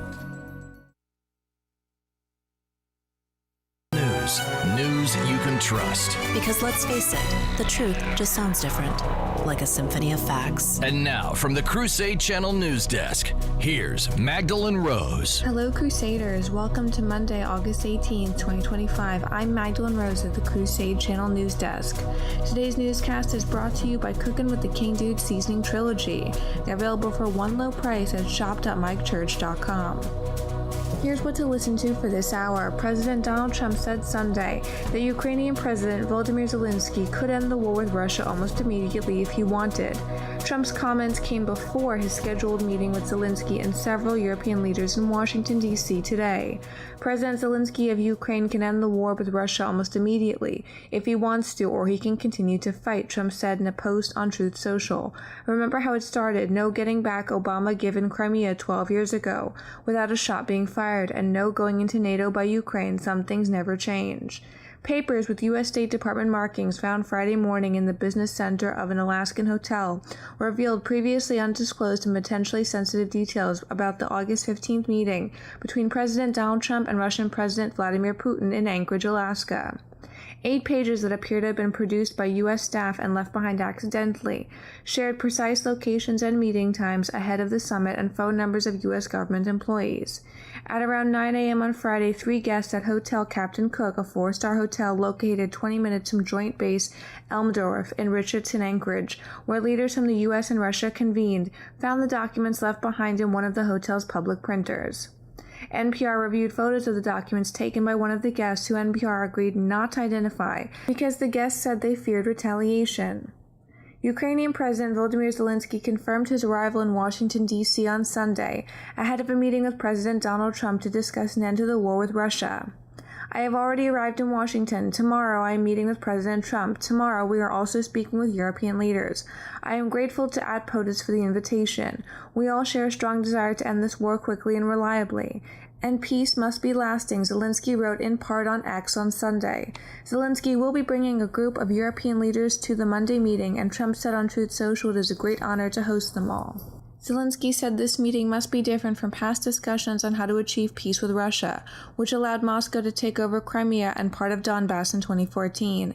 He also noted that so-called security guarantees given to Ukraine in 1994, in the years after the fall of the Soviet Union, did not work.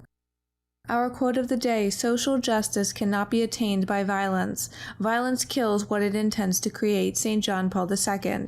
Coming up, our saint of the day, St. Louis of Toulouse. You're listening to Crusade Channel News. When most people hear the word coffee, they conjure up visions of a ceramic mug in the palm of both hands and a woman slowly sipping. This isn't a Folgers commercial. It's for Capuchin Holy Roast, and here's how I take mine. With a dash of vanilla, a pinch of cinnamon, a spoonful of honey, and lots of heavy cream. Add some ice, shake, and then enjoy, while knowing that's $6 the libs at Starbucks can't spend to ruin my life and yours. Cappuccino Holy Roast in whole bean or grind is available at shop.mikechurch.com.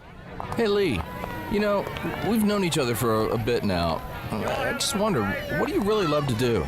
I love posting civilization-saving threads on X.com, but I get so tired of outrage porn scrolling my medulla has gone oblong blanca. Well, I know just the thing. Pour an iced cappuccino Holy Roast coffee. Put your earbuds in and catch 2 hours of suspense. The greatest of all mystery, horror, and whodunit classic radio serials. Perfect. While you were talking, I completely forgot who Jack Posobiec was. Catch all 900 plus episodes of Suspense every weekday from noon to 2 p.m. East on the Crusade Channel, our app, and always on CrusadeChannel.com. Live talk and classic radio. The way it should be. Our saint of the day, Saint Louis of Toulouse. When he died at the age of 23, Louis was already a Franciscan, a bishop, and a saint. Louis's parents were Charles II of Naples and Sicily, and Mary, daughter of the King of Hungary. Louis was related to Elizabeth of Hungary on his mother's side. Louis showed early signs of attachment to prayer and to the corporal works of mercy. As a child, he used to take food from the castle to feed the poor. When he was 14, he and 2 of his brothers were taken as hostages to the King of Aragon's court as part of a political deal involving Louis's father. At the court, Louis was tutored by Franciscan friars under whom he made great progress both in his studies and in his spiritual life. Like St. Francis, he developed a special love for those afflicted by leprosy. While he was still a hostage, he decided to renounce his royal title and become a priest. When he was 20, he was allowed to leave the King of Aragon's court. He renounced his title in favor of his brother Robert and was ordained the next year, very shortly after he was appointed Bishop of Toulouse, but the Pope agreed to Louis's request to become a Franciscan first. The Franciscan spirit pervaded, Jesus Christ is all my riches, he alone is sufficient for me. Louis kept repeating. Even as a bishop, he wore the Franciscan habit and sometimes begged. He assigned a friar to offer him correction in public if necessary, and the friar did his job. Texas Democratic lawmakers who fled the state to deny a quorum and prevent a Republican redistricting plan are making their way back, each on their own timeline, according to multiple sources familiar with the matter. Dozens of Texas House Democrats fled to blue states earlier this month after President Trump suggested the state should redraw its U.S. House district maps to secure more Republican seats. The Democrats have until now remained out of the state to deny Texas's Republican Governor Greg Abbott a quorum, temporarily derailing a special legislative session that the governor called to reshape the state's congressional maps. You're listening to Crusade Channel News. I'm Magdalene Rose for the Crusade Channel, seeking news and finding truth. It's the WWE and the UFC for live talk radio Thursday Night Throwdown, hosted by you. Win a seat at the table, win the throwdown, and then you pick next week's topic. Now that's real live talk radio exclusively on the Crusade Channel. Radio, the way it should be. The Mike Church Show. The cure for the common low sperm count American soy boy, Bluetooth-enabled man bun relief kit sold separately.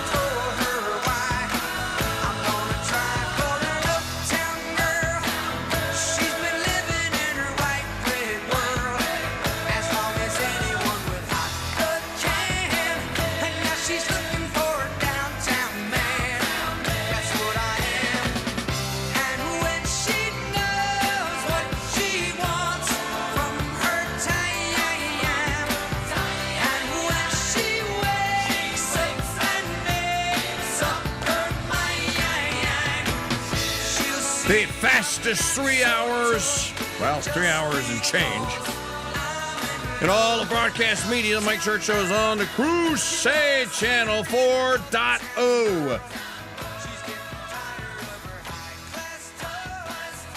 You know, I need to make a program announcement. I have to do it every day now until the situation is rectified.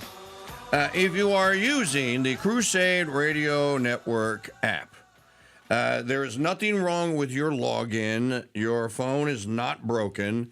The company that was hired to develop that app and then to maintain it has basically gone AWOL. And there is an issue with that app talking to CrusadeChannel.com and retrieving simple things like podcasts. I know this sounds like, well, that's not that way. No, it shouldn't be. You're right. It shouldn't be. Which is why there is a new app that is done. It's developed. It's finished. If we can just figure out how we can get it uploaded to the Apple Store and to the Google Play Store, then that app will replace the current one that you have. And you can all go and download it. And I promise you, you will live happily ever after. It is. If I had the ability, I'd just give all of you the beta version and let you just start using it. But each person that does the beta testing has to be manually added. In any event, I anticipate that will happen in short order sometime this week. So but you're not lost. The new 4.0 site looks fine on a browser, through a browser on any phone that we have tested it on. It looks fine. There's no material difference other than it's not an app per se. But the browser on your phone is an app, so just pretend that. So what I'm saying, if you go through CrusadeChannel.com using your phone device and log in, using the menu, you'll have exact same access to the exact same podcast or show post as you would through the app. It's just a little less stylized, but it does work, and you'll be able to get all the content that you have paid for, including the videos. They work fine. I tested it all on my little iPhone, whatever the thing is. I think it's an iPhone 12. So we are aware there's no need for you to go and post emergency messages that your login is broken and the stinking app doesn't work. There are links inside the app. They do work. If you click that that link that is in the members part of the app, it will take you to post of the Mike Church Show and Reconquest, which is what most people are looking for these days. So that's the news. We're going to get it all finished, and then when the new app is done, then we will roll out the soft launch of 4.0 will be finished, and the hard launch with the new app. So it is coming.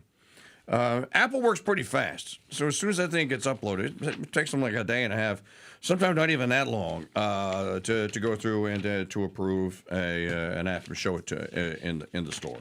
So it is being worked on, rest assured. Okay.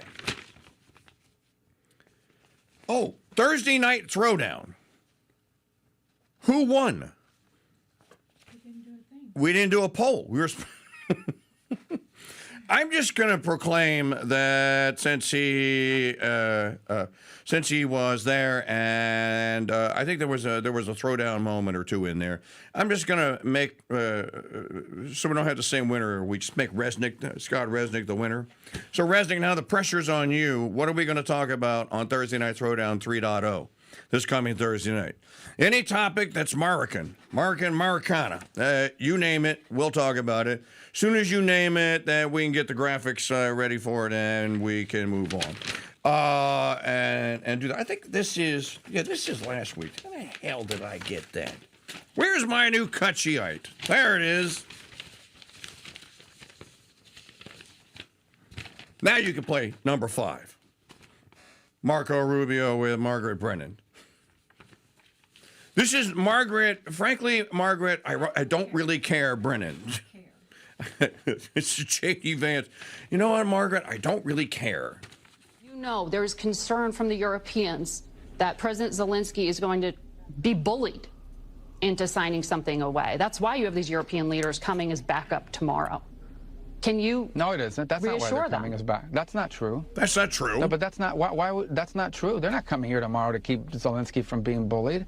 They're not coming. That February Oval Office meeting in front of television cameras, where President Zelensky. Do you know how many meetings we've had since then? Oh no, I know, and I was just up in Alaska watching the one with Vladimir Putin, where a red carpet rolled out. No, but with Zelensky, we've had more meetings. We've had one meeting with Putin and like a dozen meetings with Zelensky. Stop the tape. So you see how shallow this witch is? You see how shallow this is? You're talking statecraft, where 40,000 bleeping nuclear devices are armed at 2 continents. And you're worried about the color of the carpet? As if we don't hate broadcast media people enough already. You're worried about the color of the carpet? Or the fact there was a carpet. You roll. Well, we saw you roll the red carpet. Oh, yeah, we made Vlad the Impaler the king. Remember, no kings. All right, roll the tape. I just had to point out how stupid and shallow this winch is. Putin and like a dozen meetings with Zelensky. But that's not true. They're not coming here tomorrow to keep Zelensky from being bullied. They're coming here tomorrow because we've been working with the Europeans. We talked to them last week. There were meetings in the UK over the previous weekend. And they said President Trump was going to demand a ceasefire. As early as Thursday. No. But you said that they're coming here tomorrow to keep Zelensky from being bullied. They're not coming here tomorrow. Oh, this is such a stupid media narrative that they're coming here tomorrow because Trump is going to bully Zelensky into a bad deal. We've been working with these people for weeks on this stuff. They're coming here tomorrow because they chose to come here tomorrow. We invited them to come. We invited them to come. The president invited them to come. But the president told those European leaders last week that he wanted a ceasefire. The president went on television, said he would walk out of the meeting if Vladimir Putin didn't agree with one. He said there would be severe consequences if he didn't agree to one. He said he'd walk out in 2 minutes. He spent 3 hours talking to Vladimir Putin, and he did not get one. So there's because some obviously things happened during that meeting. Well, because obviously look, our goal here is not to stage some production for the world to say, oh, how dramatic, he walked out. Our goal here is to have a peace agreement to end this war, okay? And obviously we felt, and I agreed, that there was enough progress, not a lot of progress, but enough progress made in those talks to allow us to move to the next phase. If not, we wouldn't be having Zelensky flying all the way over here. We wouldn't be having all the Europeans coming all the way over here. Now understand, and take with a grain of salt, I'm not saying we're on the verge of a peace deal, but I am saying that we saw movement, enough movement to justify a follow-up meeting with Zelensky and the Europeans, enough movement for us to dedicate even more time to this. You talk about the sanctions. Look, at the end of the day, if peace is not going to be possible here, and this is just going to continue on as a war, people will continue to die by the thousands. The president has that option to then come in and impose new sanctions. But if he did this now, the moment the president puts those additional sanctions, that's the end of the talks. You've basically locked in at least another year to year and a half of war and death and destruction. We may unfortunately wind up there, but we don't want to wind up there. We want to wind up with a peace deal that ends this war so Ukraine can go on with the rest of their lives and rebuild their country and be assured that this is never going to happen again. That's the goal here. We're going to do everything possible to make that happen if it's doable. It will require both sides to make concessions. It will require both sides to get things they're asking for. That's how these deals are made, whether we like. Okay, even though I like Rubio and I like the fact that he stood up to her, I don't like this narrative anymore, and I have to call it out. Bull. Marjorie Taylor Greene and others are called. Thomas Massey, you're calling bull. I call bull. Bull, you know what? The narrative is this. Well, we have to get to, there's going to have to be concessions on both sides. Both sides are wrong. Again, this proceeds from this fake narrative that there is a binary set of choices here. And that and they are equally, and both of them are equally palatable. Then the binary set of choices is, well, either the Russians get their territory restored, or the Russians get told no, they don't get it, and the war instigated by NATO, the United States, and the Ukrainians to basically seize and then continue control of that land is that they're equally tenable and equally well, or equally good. They're not. They simply are not. Historically speaking, and I'm just going to say this again, because this is just becoming ridiculous to me. We're years into this now. And the stupidity, the global stupidity on the history of Russia. You know, a lot of people, when Tucker Carlson went to Moscow and interviewed President Putin, you know what your average influencer on X's first response was? Why didn't you just cut out Putin lecturing you on the 25-minute long history lesson of Russia? Why do we need to hear any of that crap? We just wanted to hear how he was gonna do this or he was gonna do that, and what about the war, and what does he know about the Kennedy assassination, or whatever the hell. Remember me telling you at the time, well, I know why President Putin gave Carlson that history lesson, because he knows that 330 million people in the United States, 329 million of them are walking, talking, slobbering idiots when it comes to their own history, most of them, and certainly when it comes to global history, world history, hell, world geography. These people are slobbering tards. So President Putin said, well, I'm going to take an opportunity here. I'm going to drop some truth bombs, some history, And maybe Tucker Carlson's audience. Remember, 70 million people supposedly saw that. 70 million people saw this. And I said at the time that, well, Putin, the reason he walked him through the history was because he wanted Carlson and the people and the idiots in the West to know that that entire region that is at issue here, that entire region has always been either independent or part of the Russian Federation. Always. And that's what Putin was saying. No, that's not Ukrainian. As a matter of fact, Ukraine is small. The actual ancient Ukraine, if you get a map pre-Stalin, and you'll, you know what, get an 18th century map, the Russian Federation, which will show Ukraine, will help you understand where the actual borders are, and that this is what, the Ukraine was always known, and it's a beautiful place. I'm not knocking it. Ukraine was the breadbasket of the Central Europe.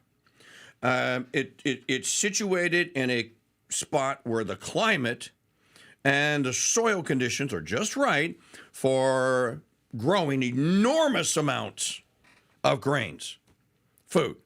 It is resource rich in other things. It's got coal, it has gas, it has some heavy metals. So it is a resource rich, which is why Americans set up businesses there and want Ukraine. Basically, this is why Devin Archer and Hunter Biden and the others. This is why was their money there to be taken by politically powerful, politically connected Americans? Because Ukraine is resource rich. So in any event, this narrative, but this idea that we're bringing the EU over here, President Trump, if we have to walk away from this, it's going to be another year of sanctions. Sanctions hurt the people that actually live in the country. It's a sin, Marco. You not start jawboning on endlessly. I understand why you got to do it. You not start jawboning on endlessly about starving the citizens of another country or depriving them of a living wage or food that they need for sustenance.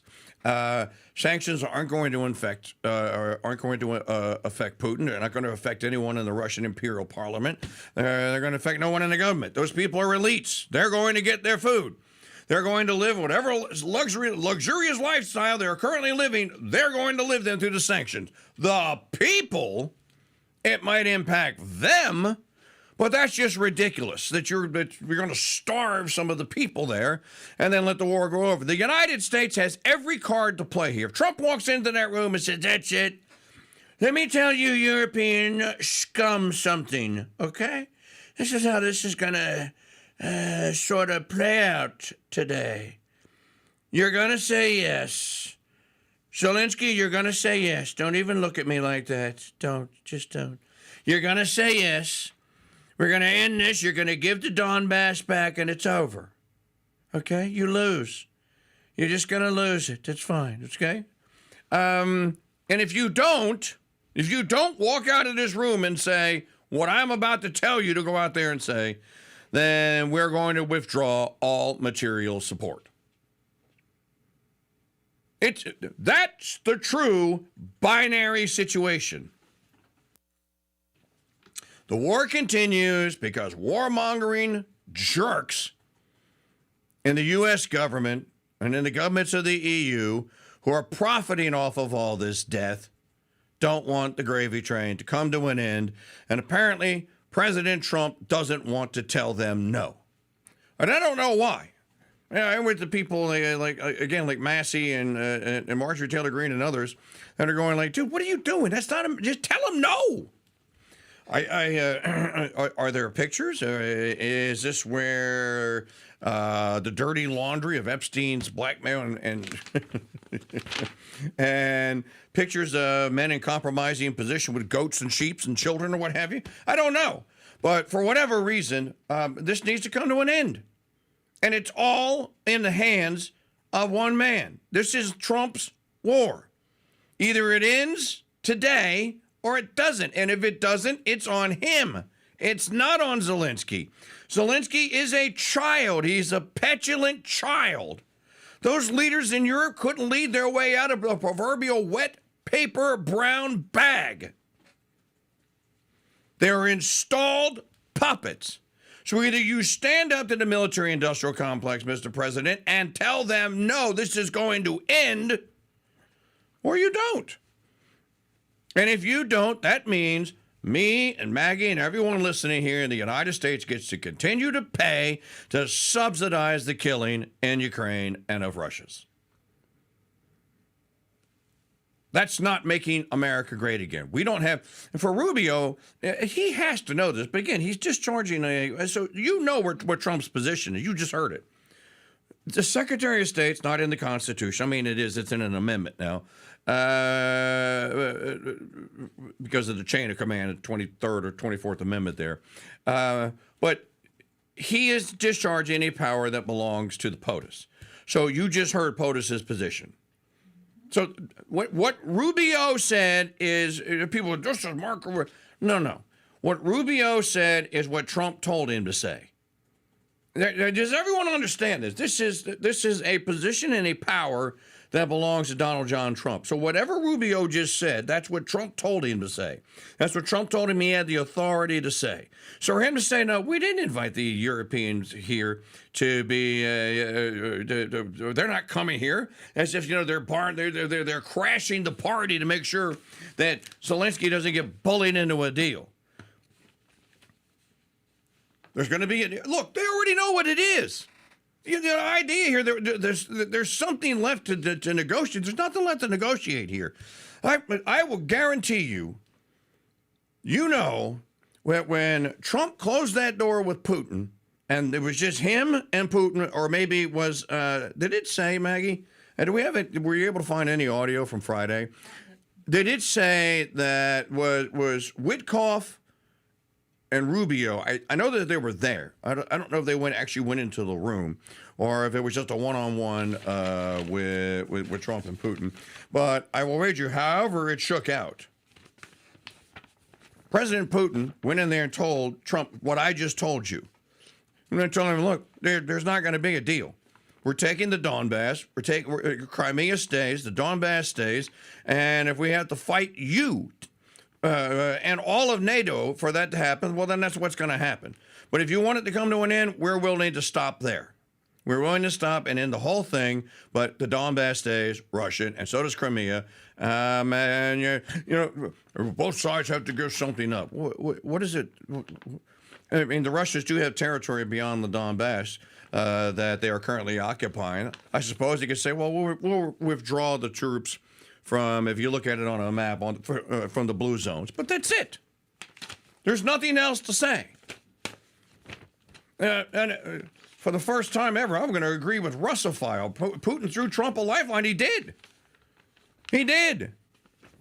Now it's going to look like, and this is Trump's surrender, is going to look like a surrender. Here, and you can tell. Play the digital media file number 6. Okay, so it looks like Witkoff and Rubio. Who's the guy sitting right next to Trump? And then, okay, I know who that is sitting next to Putin. That's Medvedev. Dmitry Medvedev. He's the one that's been telling Trump on social media, dude, we got 20,000 nuclear weapons. Don't agitate us. This isn't a game. You're not going to bully Putin from your bully pulpit over there in the U.S. Play number 6. Oh, you know what? Go ahead and play it.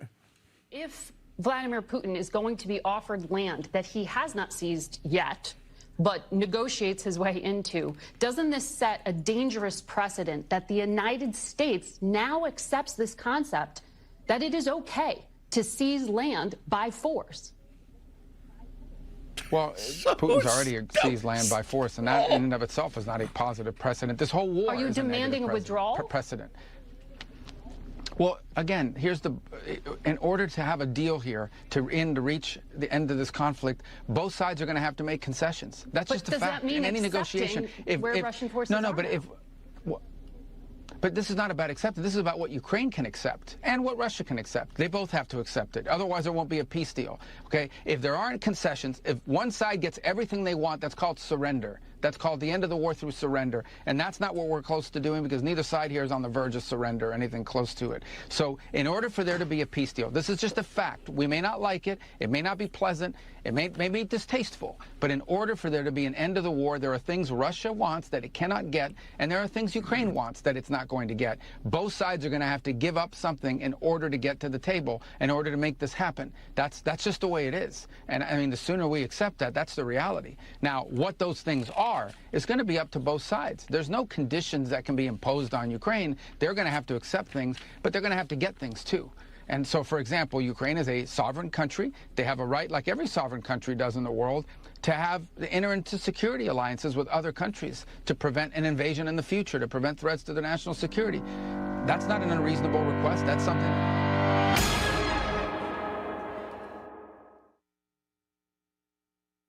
Stoker's Dracula may be a work of non-fiction. What? That's scarier than getting stuck in an elevator with Jasmine Crockett. Oh, good grief. Really? Come on, I'm trying to be serious here. Okay. Hear it and other amazing tales on Turley's Believe It or Else, 10 to 11 a.m. Central, every Tuesday on the Crusade Channel. Our app and always on crusadechannel.com. Live talk and podcast radio. The way it should be. Hello Crusaders, I'm Magdalene Rose at the Crusade Channel News Desk with your Crusade Crucials. For Monday, August 18, 2025, this report is brought to you by Cookin with the KingDude Seasoning Trilogy. Here's your In the Market report. Friday's market report indicates a mixed bag of results. The S&P 500 and NASDAQ closed lower while the Dow Jones outperformed, finishing the week up 1.74%. While the Dow Jones Industrial Average saw a positive week, the S&P 500 and NASDAQ closed lower. The release of the Consumer Price Index and Producer Price Index data revealing elevated inflation impacted market sentiment. The University of Michigan's Consumer Sentiment Index fell, reflecting concerns about the economy. The potential for new tariffs on various countries, as well as ongoing trade tensions, continue to weigh on market confidence. Strong retail sales data for July, which met expectations, provided some support to the market. The market is anticipating potential rate cuts by the Federal Reserve in response to the weaker-than-expected jobs data and the overall economic outlook, which has supported the market. President Trump continues to battle the Federal Reserve Chair Jerome Powell to lower interest rates. In National Calendar Day news, today is National Fajita Day, recognizing the sizzling deliciousness of the savory Tex-Mex flavor found in fajitas. It's also National Ice Cream Pie Day. Our saint of the day, St. Louis of Toulouse. You're listening to the Crusade Channel News. This is a pixel. I'm Groot. If you put a couple of million of these guys together, you can make a sentence on an LED screen. Put a couple of billion of them together, and you can make a whole page. Put 360 billion, and you've got Joseph Pierce's A History of True England. But it doesn't smell like a history of true England, and it burns teeny little holes in your cornea. So, is the pixel really your friend? I'm Groot. No, Groot, but the Founders Trading Post is your friend, and we have actual books with actual smelly pages. Plus, our little bookstore has everything you'd expect. I'm Groot.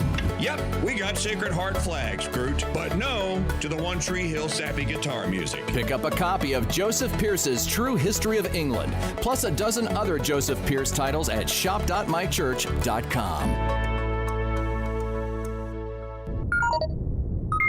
Hal, open the pod bay doors. I'm sorry, I can't do that, KingDude. Hal, why can't you open the pod bay doors? Because, KingDude, MAGA Earth isn't ready for you yet. When will MAGA Earth be ready for me, Hal? When 1.76 trillion scales have fallen from their eyes. Oh. Yes, Hal. And KingDude, they'll also need a wicked sense of humor. Don't be stuck in the broadcasting world of 2001. Grab a Crusade size update and catch the Mike Church shows weekdays from 7 to 10 a.m. East exclusively on the Crusade Channel live talk and podcast radio for the 2025 listener, the way it should be.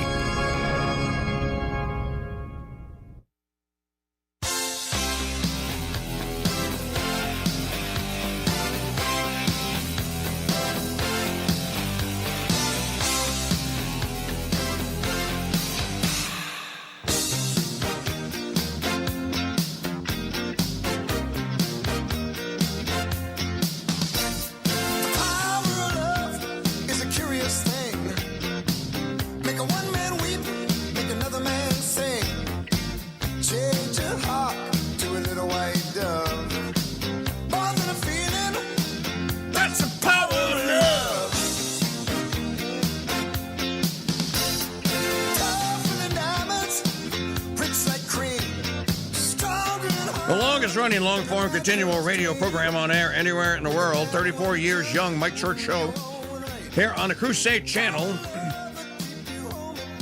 Looks like we're still batting 0.0 on donations here today. Folks, Crusade Channel runs on your Founders Pass memberships, which are many of which are in arrears, and donations. Without donations, we will not survive. I don't know why people think that that's like something that I have to explain all the time. And so, well, it probably changed this month. Believe me, when you don't hear me ask for them, you'll know that it changed. It hasn't changed. So, no donations. No, for example, when Janet Huxley returns, no news. So help us stay on the air. $5 gets us started.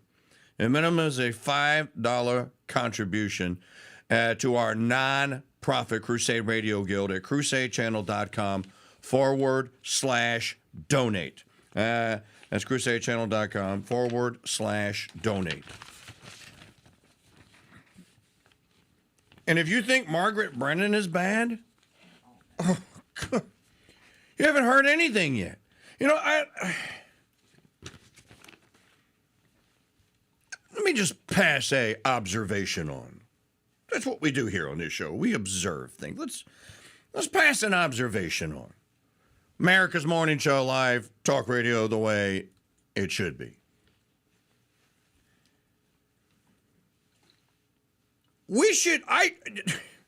To show you this, you know what? I should do this one day. We'd have to configure the graphics so that it would be somewhat eye appealing for you.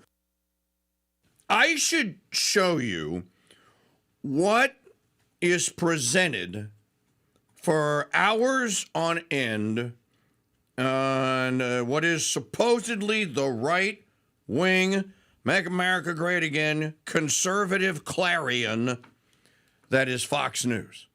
Now, you wouldn't get the sound, but I should just make it like a picture-in-picture one day so that while you're watching, you can see what is served up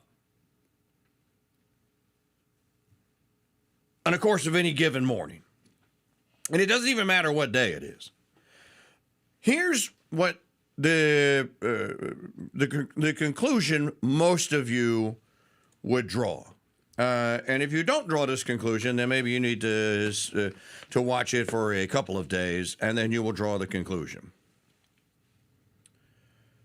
This is it is a very profitable and useful arm of the government of the United States. So is MSNBC. So is CNN. It was a genius idea that Ted Turner came up with back in when did CNN launch? I want to say it was 1990. It was maybe it was 1989, 1990. It was a genius idea. I don't know that Turner's idea was that we needed a 24/7 cable news channel or channels so that Washington, official Mordor, would have basically its information outlet. Prior to the advent of cable news, Americans weren't subject to this, and they certainly weren't subject to...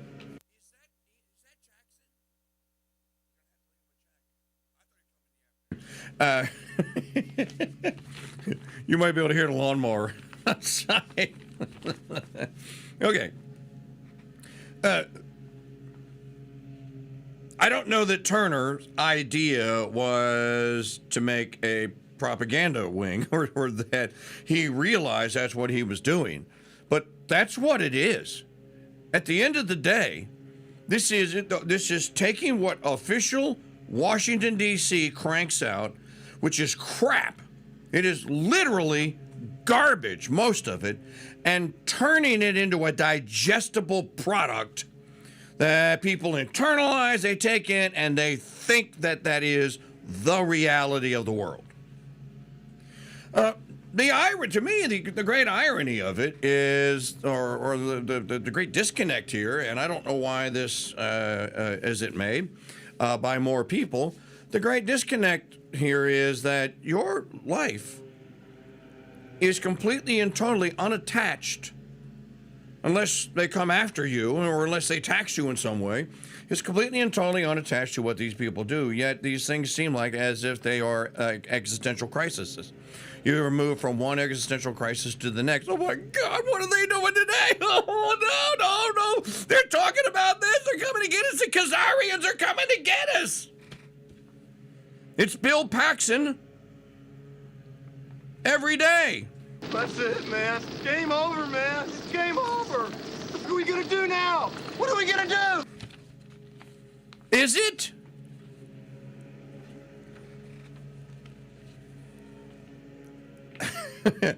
No, it's not. And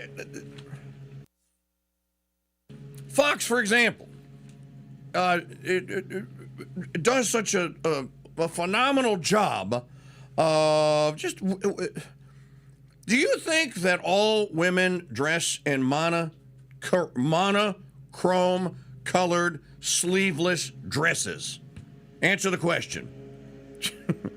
Here, this is that's a coincidence. No, dude, that is by design. Do you think that all attractive women dress in monochrome, monocolored, sleeveless dresses? I dressed in a red one yesterday. It wasn't monochrome. It wasn't a monotone color that looks perfect on a color television. Do you think that all women that dress in this perfect monotone sleeveless, and they're all sleeveless now, sleeveless dress also have the exact same crucifix at the exact same size, positioned in the exact same place? Every single one of them. Unless you're one of the older ones that's been there for a long time, then you don't have to wear the cheerleader uniform.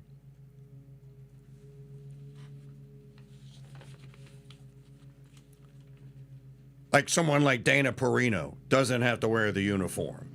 From time to time she does, but she doesn't have to wear it. Someone like Harris Faulkner doesn't have to wear the uniform.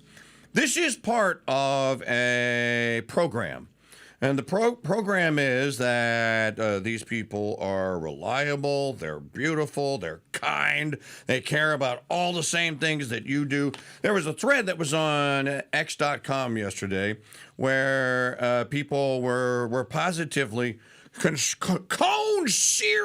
influencers were positively blown away by the thought that Fox News' Jackie Heinrich was not one of them.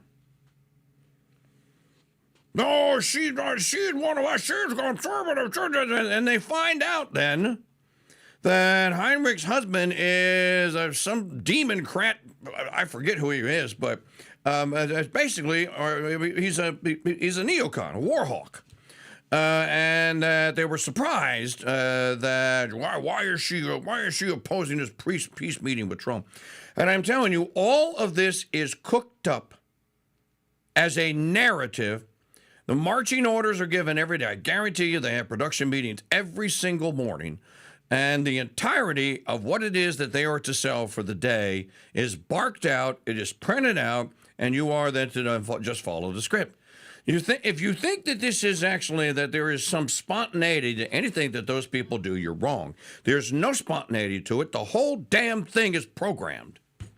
I know because I sit here to try and keep you informed, and I see it all day long. I rarely turn the sound up because if I did, then I would become a brainwashed eggplant like everyone else. And I would think that what they're telling me is the God's honest gospel truth. And that all I must do is, I must stay appropriately angry all the time. I must stay appropriately dissatisfied, because you know what? If I'm dissatisfied, that means that there's a chance tomorrow that I'm going to be satisfied. And if there's a chance tomorrow that I'm going to be satisfied, then I'm going to turn it on. And I'm going to get my satisfaction because Sean Hannity's going to yell at somebody. I just think that this is a terrible, terrible, terrible way to live.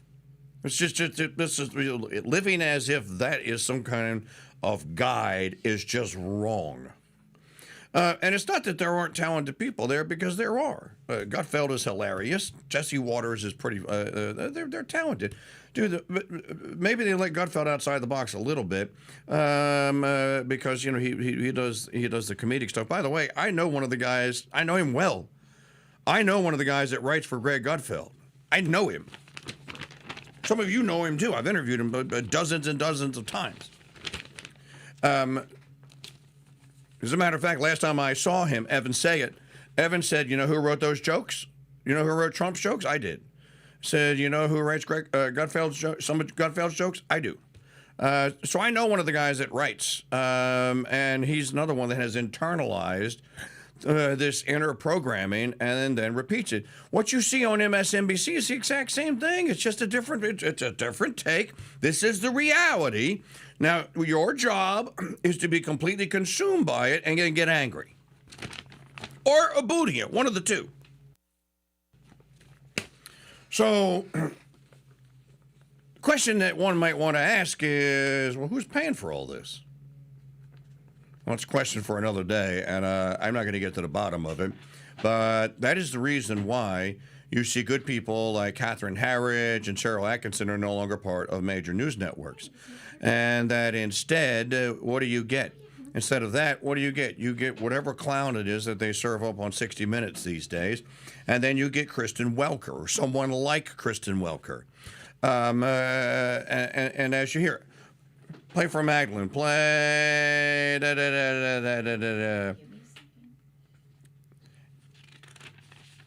You can play any one of them. Play 9, I guess. Well, but the thing that I wish to communicate to you is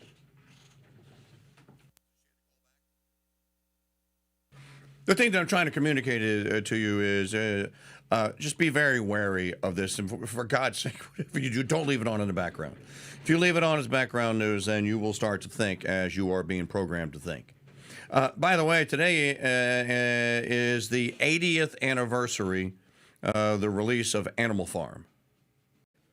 Animal Farm, George Orwell's novel, came out today in 1945. Animal Farm is, of course, a blistering critique of Marxism and communism. All right, here is, who is Cajun Mama? You said 9, right? I said, yeah, you can play 9. Maggie, who's Cajun Mama? She must be, she's a new chatter. Ah, got it. All right. Terry, I want to play something you said about President Putin. This was right after the invasion in March of 2022. Take a look. This guy lies, habitually lies. He's never kept a deal they've ever signed, and he lies all the time. And I don't know why, but he plays us like a violin in the West, because the West wants to believe that you can cut a deal with everybody. You can't cut a deal with guys like this. He's a professional, experienced liar. Mr. Secretary, given that, what makes you think that if you are able to reach a deal with President Putin, that he would stick to it, based on, as you just said, he's a liar? Well, that's the point. That's why the deal has to have enforceable mechanisms in it. That's why the deal has to have things like security guarantees. That's the point I was making a few minutes ago when you were asking me about looking someone in the eye. What's important here is actions, not words, not paper, document. Those are all important. Those are elements of a deal, but they have to be enforceable. They have to be verifiable. They have to be enduring. There's no point here in signing a deal that's going to be violated in 3 or 4 months. There's no point in doing that. It actually would make things worse. So that's why this is such a difficult thing. Not only do you need a deal, you need a deal that's verifiable, that's enforceable, and that's enduring. If you don't achieve that, then I think you could have a ceasefire for a few months, a few weeks, and then the war will start again and more people will die. That's not the outcome we're interested in. That's not the outcome anyone wants. So that's why this is so difficult. All right. Well, class, Mr. Helper, is he right? I'm hoping I was right, thinking I was right. I was in rice paddies up to my knees. With all due respect, Secretary Rubio and Mr. President, if you wish to have a lasting deal with the Russians and the Russian Federation, then please, Mr. Rubio and all the rest of you, reread Trump's Truth Social post from yesterday. Maggie, do you have it? I think I retweeted it. It is on my Twitter. Read it. Read what it says. If that's truly what he means, here, let me see if I can find it on mine so I can know what the hell I am talking about here. Because I want to make sure that I read the right one. If you read what Trump said on Truth Social.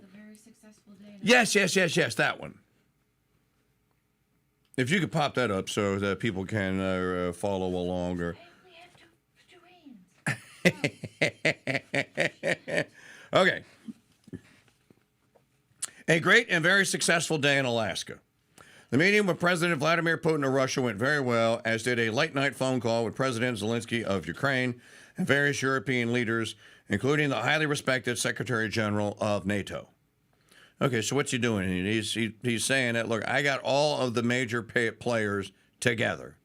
They all agree it went fantastic because I'm in trouble. Okay, so the braggadocio is out of the way. It was determined by all that the best way to end the horrific war twixt the Russians and Ukraine is to go directly to a peace agreement, which would end the war and not a mere ceasefire agreement, which oftentimes do not hold up. President Zelensky will be coming to D.C., the Oval Office, on Monday afternoon. If it all works out, we will then schedule a meeting with President Putin. Potentially millions of people's lives will be saved. Thank you for your attention to this matter. Previously, he had said on Friday that he was hopeful that a deal could be reached and that there could be long-lasting consequences, good consequences, for Russia. If you want a long-lasting anything out of this, then stop making Russia your enemy. The Russian Federation is one of the oldest organized sovereignties on the face of the planet. Acknowledge it. Stop acting as though you're going to have your stupid neocon regime change, because it's not going to happen. They will nuke you to stop it from happening. Do you understand this? The Russian Federation is not going to come to an end, dummy. So why don't you just acknowledge it? And the Russian Federation is filled with people that want the same things you do. They want blue jeans. They want McDonald's. They want they want to barbecue hamburgers on a Sunday afternoon. They want the same thing you do. This fictitious thing that they're all just a bunch of bloodthirsty communist killers. Who do you think put that idea into your head? If you were to go to Russia and you were to meet Russians, no, they're not going to be exactly, they're not Westerners. But they are Christian people, by and large. Russian Orthodoxy is primarily practiced there. So stop treating them as a pariah. They're not the Chinese. So if you want anything lasting, then bring the Russian Federation into the family. That's how you keep tabs on them. You have trade and amity with them. And stop acting as though you're going to blow them off the face of the planet, and you're agitating. You have an entire political party here in these United States that agitates for this thing called regime change. That's stupid. Would you want to be in a league with a bunch of people that are talking about constantly figuring out a way to murder your president? Magdalene Rose, am I wrong? You are not wrong. Not at all. Okay, so where am I right? I think the main point of if you want Russia to behave, if you want us to never be in a Cold War with Russia again, they have to be our allies. And if you think back to the early 2000s, post 9/11, Putin was disgusted at 9/11. On a deep level, he thought it was horrible. He made it clear to Bush he had nothing to do with it. Our relationship with Russia post 9/11 was pretty good. We were okay. Bush had, for all of his faults, done a pretty good job in getting Putin, I think, to be a little more friendly. I think that Putin liked him. Obama burned it all to the ground. And everything we're dealing with now is because of what Obama did. Dear leader, Chairman Obama strikes again. The Russians, okay, if you were to go back to 1990, because the secessions happened in 1991. By the time Bill Clinton is sworn in January of 1993, there are people that are talking about, okay, what are we going to do with this thing called a peace dividend? Where did the peace dividend go? I don't know. Well, it's a good question. And what happened to it? Well, what happened to it is that the military-industrial complex and the neocon war state couldn't have a peace dividend because then they'd have to go out and get real jobs, Magdalene. They'd have to go out and actually be productive in something other than killing people and bilking 300 some odd million people out of these things called tax dollars to pay for it all. So we're not going to have a peace dividend, and we're not going to have peace, and we're not. And you know the potential for the peace dividend was also to do what? Shrink the size of the super spy-fair and security state. You had the chance to almost disassemble the darn thing. So we couldn't have that because we had to have instead what we have here today. I just don't know why there aren't more people that are just fed up with this to the point of, you know what, if Trump can't get this done, and if we've invested and throw all the eggs into the Trump basket, and with a leader like Trump, you still can't get it done, yet people have this desire that it should be done. What other alternative is then to start rethinking, as my friend Don Livingston says, the American Union for the 21st century and getting out of the centralized government deal? There's some stuff in play here that I don't think people are thinking through. No, and I will tell you, a lot of people have voted for Trump because they thought he would end the endless wars. And he would do that not just through dealing with what's happening in the Middle East, but through working with Putin, through working with Poland, through working with countries that we have historically dismissed because we say they're hostile or they're not left-wing enough. And Obama kind of invented this position on things having to be left-wing enough, where we would be allies with them. Previously, under Bush, we had a little more leeway. He was willing to talk to people in countries that were not blatantly, like conservative. But under Obama, he changed the game of, to be an ally of the United States, you have to be supportive of LGBTQ things. You have to embrace the DEI, but he wasn't calling it DEI at the time. He was just calling it diversity and equality. He changed the game in the international relations world, which was so detrimental because strong countries tend to not favor any of those things. So we got an entire thing of weak countries as our allies for like 10 years until Trump came in. Okay, I want you to go into the chat room at crusadechannel.com/chat. S. Parker 6 has a graphic image in there that's worth everyone's attention. So if you're not in the chat room, go to the chat room, crusadechannel.com/chat. Of course, Maggie, you probably have to cut and paste it in there for anyone new that goes in there. NATO expansion. All right, 1990, there is a graph there. Here's what NATO looked like in 1990. I'll do my best to try and describe the countries. I'm going to get some of them wrong. You're going to have to forgive me. United Kingdom, Northern Ireland, Portugal, Spain, France, what we call Italy today. There really is no country called Italy. The Italy Union, Italian Union. Germany, what looks to be, I think that's probably Belgium there. I'm not sure what that little country is. I believe that's Finland on the northern side, or is that Norway? I forget which one. Okay, so that's what NATO was comprised of, and then you have some lower part of the Aegean Sea down there, south to the east of Italy. Okay, here's what it is today. Now you have Poland. Now you have almost all of what is to the east of what was then the German line, and that was probably where the Iron Curtain line was. You know, you've expanded NATO by a third. And what are the Russians are just supposed to sit there and go like, oh, that's fine. Hey, that's great. You continue moving armaments and nuclear missiles and other weapons closer and closer to our capital in Moscow and our people, and we're just supposed to go along with it? Well, and that's the point that Putin has made many times, and one of the reasons why he has said that he went into Ukraine. You cannot have an aggressive American force in Europe and not expect Russia to have an issue with that. And that's something Obama never wanted to hear. He never wanted to hear that the building up and taking on of new NATO member states was going to cause friction in the region. And I think that people who said that to him at the time were sort of told you're being a Russian sympathizer, the same thing they always do. If you have anything neutral to say, then you're a Russian sympathizer.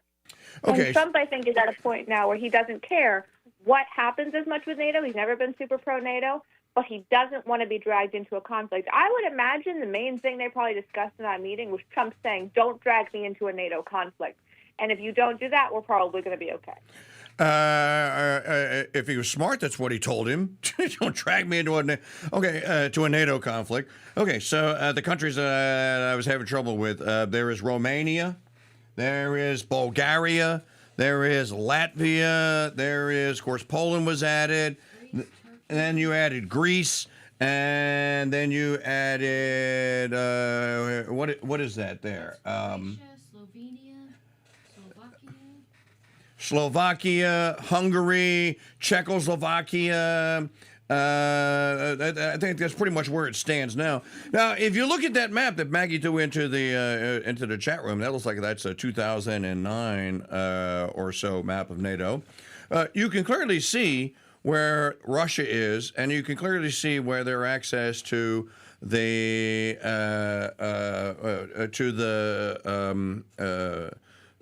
sea, the warm water port is, and you can see that where Ukraine is, you can't get to Crimea from Russia without going through Ukraine. This is the majority of the conflict here. Now, why would the Russians have ever formed this thing called the Russian Federation without access to the warm water port? Well, the fact of the matter is they're not stupid, and they didn't. That was never part of Ukraine. So again, I'm going to be with President Putin on this. Let's base this on Putin's actions and what he told Tucker Carlson. Why did he tell Tucker Carlson the 25-minute long history lesson? To drive the point home for Western doomcoffs and idiots and warmongers, you're never getting the Donbass back. It's not going to happen. The Donbass and Luhansk, or I have trouble with the pronunciations, Luhansk, Donetsk, Zaporizhzhia, Sevastopol, these are Russian territories. They always have been, and they're coming back into the Russian Federation. So just wipe them off your stupid little map and be done with it, and we can have look, we can go back to being buddies. But I'm with you as well. Did Putin tell Trump, have you seen the map of NATO lately, Mr. President? They're basically knocking on our door, and you have people in your stupid government that keep saying that you want me dead and you want me replaced. What are you going to do about that? Well, it's ridiculous. I mean, I don't really understand why we're involved in the Ukraine conflict at all. I don't understand how this started. I think that Biden had an administration filled with neocons who'd never been part of a war, and they wanted to get in it, and they had just withdrawn from Afghanistan, or it was about the same time period.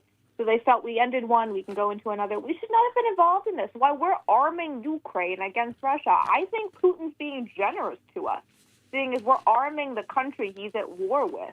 If you really think about it, he shouldn't even be as open to us as he is if we're arming his enemy that's killing his countrymen and his soldiers. So at some point, somebody has to just point blank say, this is how much we spent on Ukraine, and the actual numbers, not the inflated, not the minus numbers. Right. And then say, we should not spend any more money on this. And I don't even like the argument where it's like we could spend it on veterans and things, because yes, that is true, but it doesn't hit well with people. People don't get it in the same way. I think if we said we could just not spend this money at all, we could just save all of this money and not potentially upset Putin. I think Putin's being a little too nice to us, and that's why the American media never gets the point that he could wipe us all out. There's some great commentary in the chat room at crusadechannel.com/chat. You ought to go in there and read it. Below Maggie's post of the NATO enlargement, let's see here. Let's start with our Tar Heel militia. What the hell does Greece contribute to NATO, Magdalene?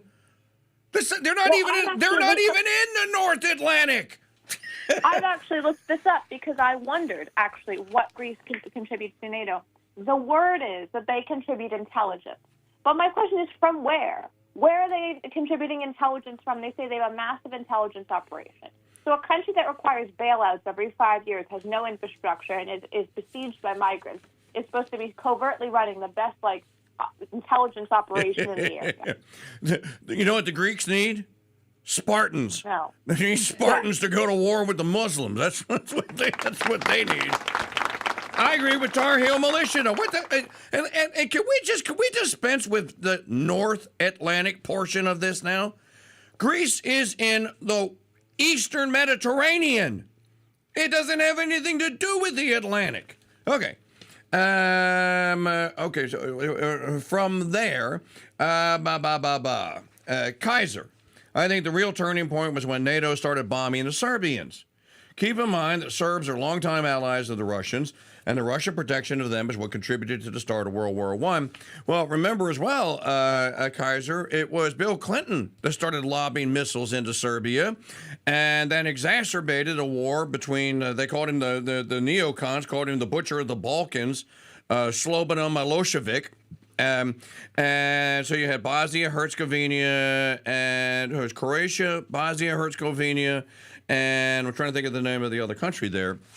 This was a war that was instigated and was exacerbated by Bill Clinton. What did Speaker Gingrich, who had the purse at the time, say about it? Well, I'll tell you what he said about it. 0.0. Why didn't Congress stop Clinton? Now, I believe that Gingrich actually did tell Clinton, you can't do that. You have to go through us. And Clinton would, I won my last election. I can't be unelected now. I survived impeachment, Newt. You can, quite frankly, go to hell.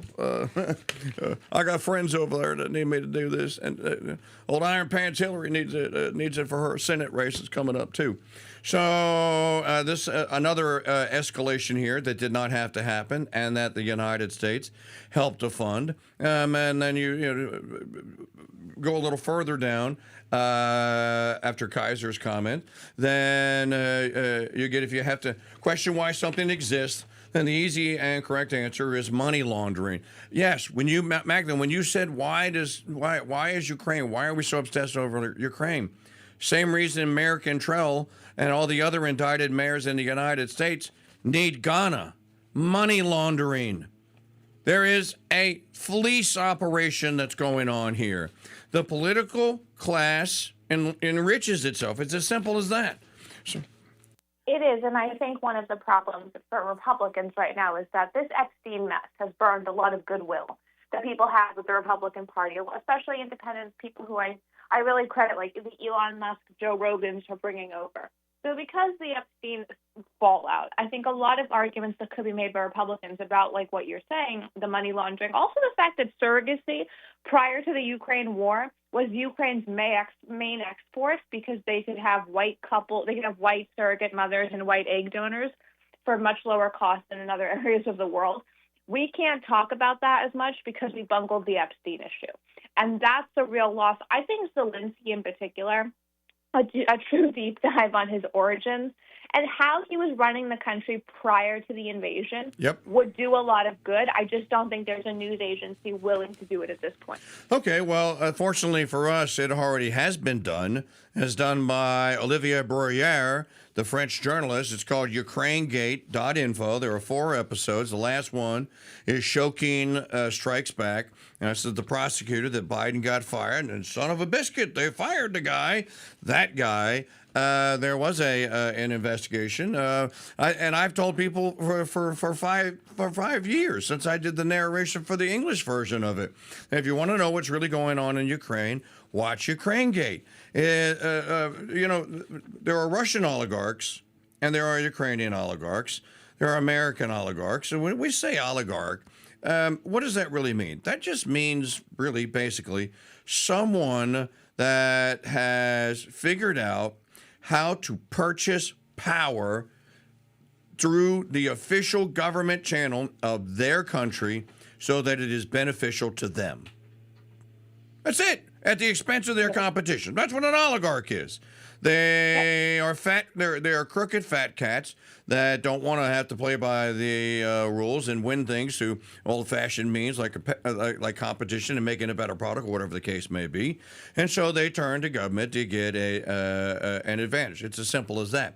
And so why are the Ukrainians where they are? Well, because they are filled with people, and they look. Everyone in the European Union has known this since 1992.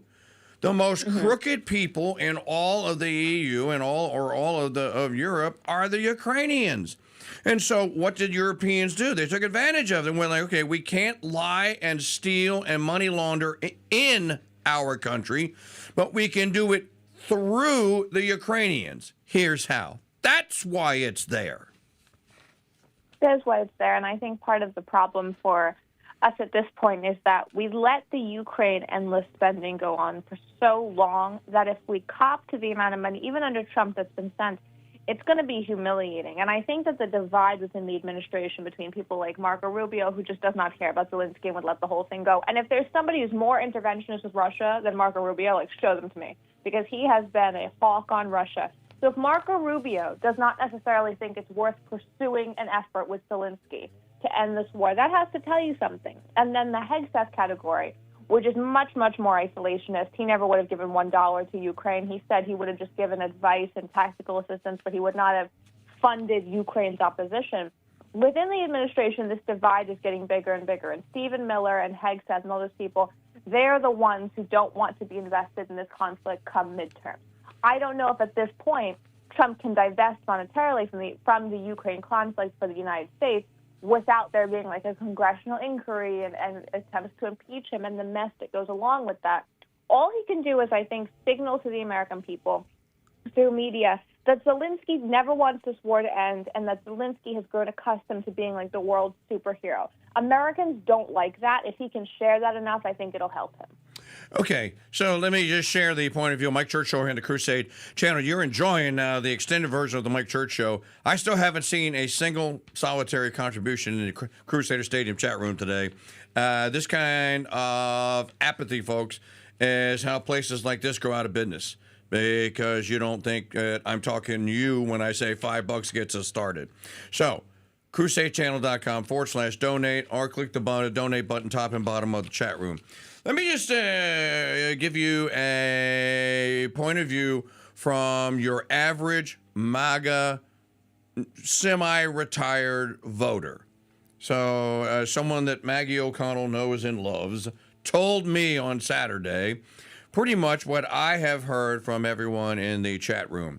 And that's this. Now, if Maggie's dad is a good barometer, and I think that he is, then you may be right. The Republicans may be in trouble, but it's not because people are going to go out and vote Democrat. It's because Republican MAGA voters are going to be filled with apathy that they didn't get what they voted for last time, so why should I do it again? So Maggie's dad said, he said, Church, what the hell is Trump doing? He goes, and I said, well, what do you mean? And he started listing things. And I said, well, he has to do it through executive order. He goes, yeah, and then the next Democrat that comes along, he gets in there, just undoes it all, and we're back to being screwed again. And he goes, why isn't Johnson doing any of this? And I went, that is the $64,000 question. Why isn't Johnson doing this? And does the Republican Party not care? I mean, in 2018, they acted like it was no big deal to lose the House. Do they not care about losing the House? I mean, Marjorie Taylor Greene and Thomas Massey can't be the only two in there that see if Mike Mott, if Maggie's dad, is going to go apathy on this, they're in big trouble. Well, they are. And, I've not been a fan of Speaker Johnson. I think Speaker Johnson is somebody who means well. I don't doubt him morally or ethically. I think he means what he says. But I think he's not vicious enough for this job. And I sort of look back fondly now on the times of Mitch McConnell, because if Mitch McConnell was doing something you wanted, it was going to get done. That man was terrible. Yeah, can we bring back Kevin McCarthy? I mean, even Kevin McCarthy. I would take Kevin McCarthy. I think that being Speaker of the House on the Republican side, I don't know if it's the same for Democrats, but I think on the Republican side, requires almost a little bit less morals, a little bit less attention to ethics than Speaker Johnson has, because Kevin McCarthy was in that vein. He was terrifying. And I think back to Matt Gaetz getting him out. And I do wonder what the point of that was. If not, it was simply to suppress an ethics report that was coming out about Matt Gaetz at the time. So looking at that now, I wonder if we were manipulated on a deep level, because Johnson, while a lovely human being, just is not vicious enough for this job. McCarthy was kind of the successor to Mitch McConnell in a lot of ways. He was a schmoozer. He was able to bring in big money, but he was also kind of scary. We don't have a scary figure in the House of Representatives anymore. Got to be. There has to be someone. I don't know. Wait a minute. Why can't big, butch, bleach blonde hair? Why can't Marjorie Taylor Greene be the Republican version of Nancy Pelosi? Well, I thought about that, and I've seen people comment on that. I think Republicans need to be terrified by, like, a country club kid. I don't think brashness terrifies Republicans. I think they want a Republican man who's, like, 50 to 60 years old, who has all the secrets, went to Princeton, and knows where the bodies are buried. That's what terrifies Republicans. Did they have to go to Princeton? James Madison went to Princeton. I don't think it's Princeton necessarily, but I do think it has to be an Ivy League school, at least for law, at least for the law degree. Who else went to Princeton? Alexander Hamilton went to Princeton at the ripe age of 15. Imagine that. Madison went when he was 14, and Hamilton went when he was 15. So much for your K through 12 for the genius generation that was the founding. Okay, so they're going to have a meeting today. I'm wondering if Trump is if they're going to let the press corps into the Oval Office so that the world can witness Trump allegedly slapping Zelensky down again if he gets out of line. I wonder if Zelensky. Here's the bingo card over under today. Magdalene Road, yes or no? Vladimir Zelensky in a suit and tie. I say no, and I think he's going to look even less put together. So he's going to be in the blue or the blue. Okay, if he's in the olive jumpsuit, that's war colors. The olive green, that's war colors. Then we get 6 more months of war. This is like the groundhog. Yeah. If he comes out in the blue, Jeff says he will dress up. If he comes out in a white Oxford, a dark tie, and a blue blazer, that means we get 6 more months of peace. He's like the groundhog. Yes, I also think one of the markers for this is whether or not Marco Rubio is glaring at him within the first 5 minutes of the meeting. Yep. Whether Marco Rubio is what? Agreeing with him? Glaring at him. Oh, glaring at him. If he's cold staring at him, then you're going to know that, dude, that's not what you told me in our meeting. That's what you're saying. Yeah. So we need the Marco cam is what we need. We do. We do. And I've actually seen people have that now from mainstream media where they have one camera trained on him. JD, you can't really read because he's just going to follow Trump. But Rubio is kind of like, but wait a minute, dude, that's not what you told me. He was probably semi-embarrassed that day because he probably told Trump, no, he's ready to negotiate. We had a good conversation. And for Trump to walk in the room and for Zelensky, let me tell you, Mr. President, let me tell you. Finally today, MSNBC will change its name. Have you seen this? To My Source News Opinion World. MS Now, and unveil a new logo later this year. Make the logo bigger. Ooh, that always solves the problem. Make the logo bigger. A new logo later this year as part of the cable news channel spinoff from the Comcast-owned media company that is NBC Universal here. Are they now trying to imply that they're influencers, or they're going to have independent influencers that are going to be deciding or reporting on content? I don't know. I think they're trying to move more into the youth world, but just on a branding level, is that not a terrible name? Is that not a clunky, messy thing? I don't understand why they think this makes them new and modern. I've seen the logo, the supposed logo floating around on X. It's not clean. It's not modern. It's not sleek. I think MSNBC is at a weird place because they're the home of, formerly Joy Reid and those kinds of people. They can score no major interviews during a Republican administration except when Stephen Miller goes on there to tell them what losers they are. So at this point, if you're MSNBC, who is your target audience anymore? If you heard my narrative from earlier, when I was encouraging people to view Fox News as a complete and total government-run propaganda psyop, I failed to see how the other, or maybe they lost all their funding, how the Democrats, because they have to have their government-run programmed psyop news organization as well. They had MSNBC, which was doing it was executing that plan perfectly. I mean, you have to, if you proceed from the point of view that it's basically a government agency, just not called one, but it delivers a solid point of view that reiterates, informs, and supports the point of view of people like Alexandria Ocasio-Cortez. MSNBC was the home.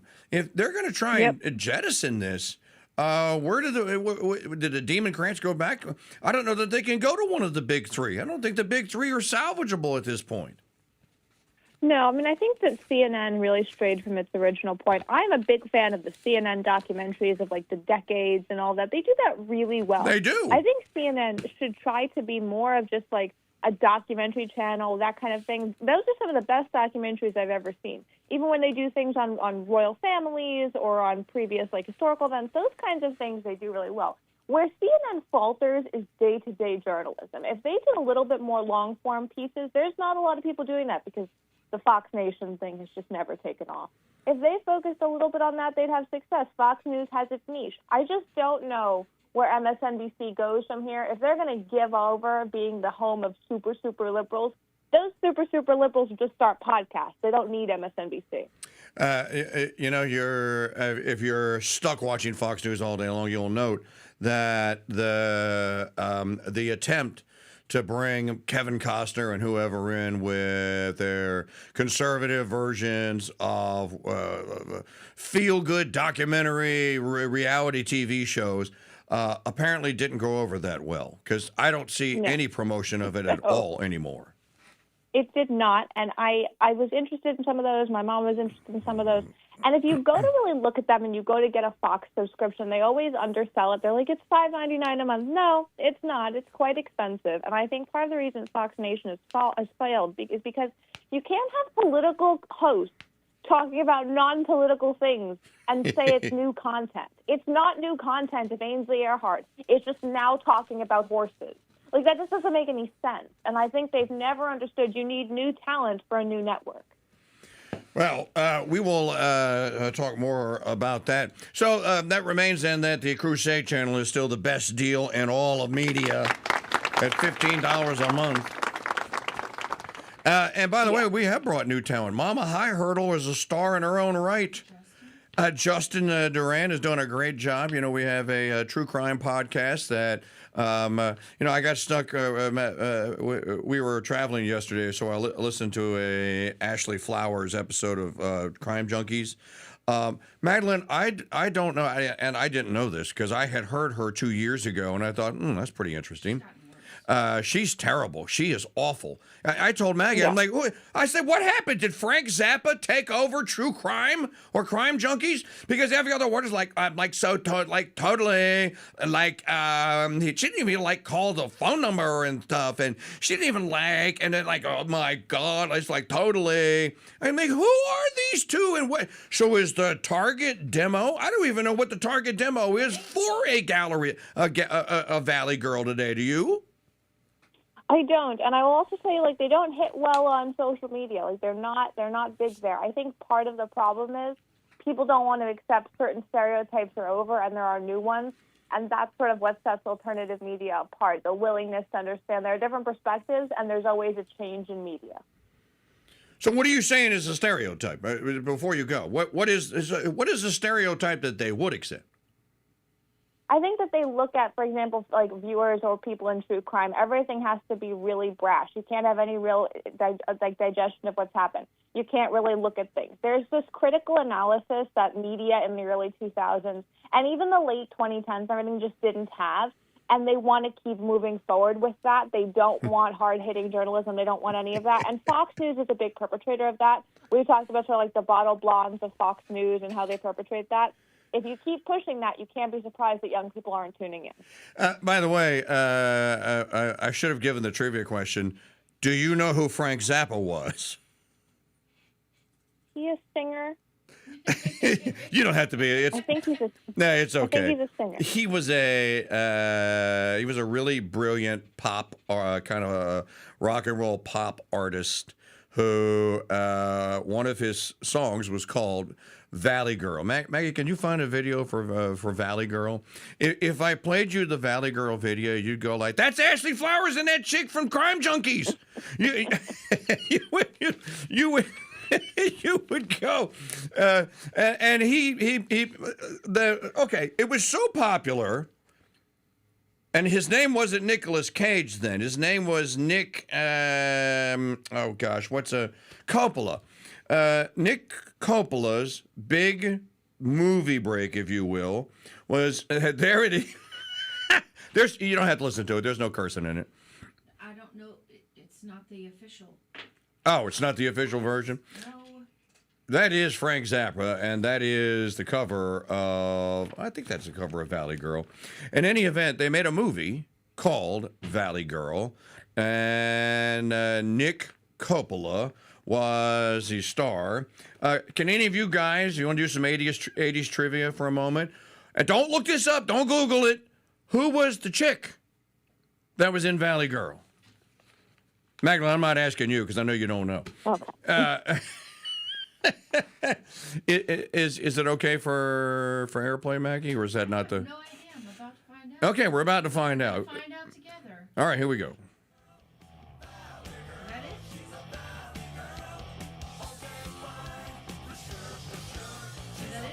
That's the song.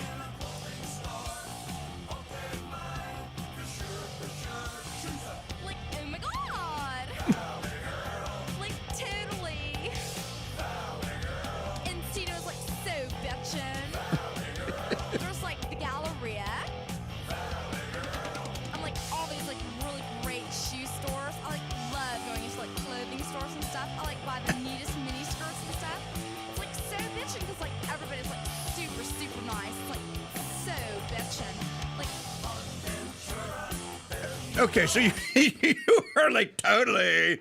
That's where all that came from. Now, if you don't know what a Valley Girl is, okay, 1980s lesson. A Valley Girl, for all you kiddies out there, a Valley Girl is from San Bernardino Valley.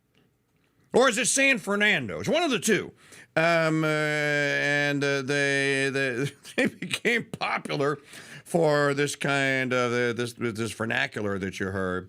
And Frank Zappa just took advantage of it and went, okay, I'm going to make a song and make fun of them. So it was San Fernando Valley, okay. And so they made a song, and the Valley Girl became a thing. And then young women, Magdalene, actually started talking like them, but no one took them seriously. Now, you listen to the young ladies, or actually they're in their 30s, like Ashley Flowers and whoever the woman is that co-hosts Crime Junkies.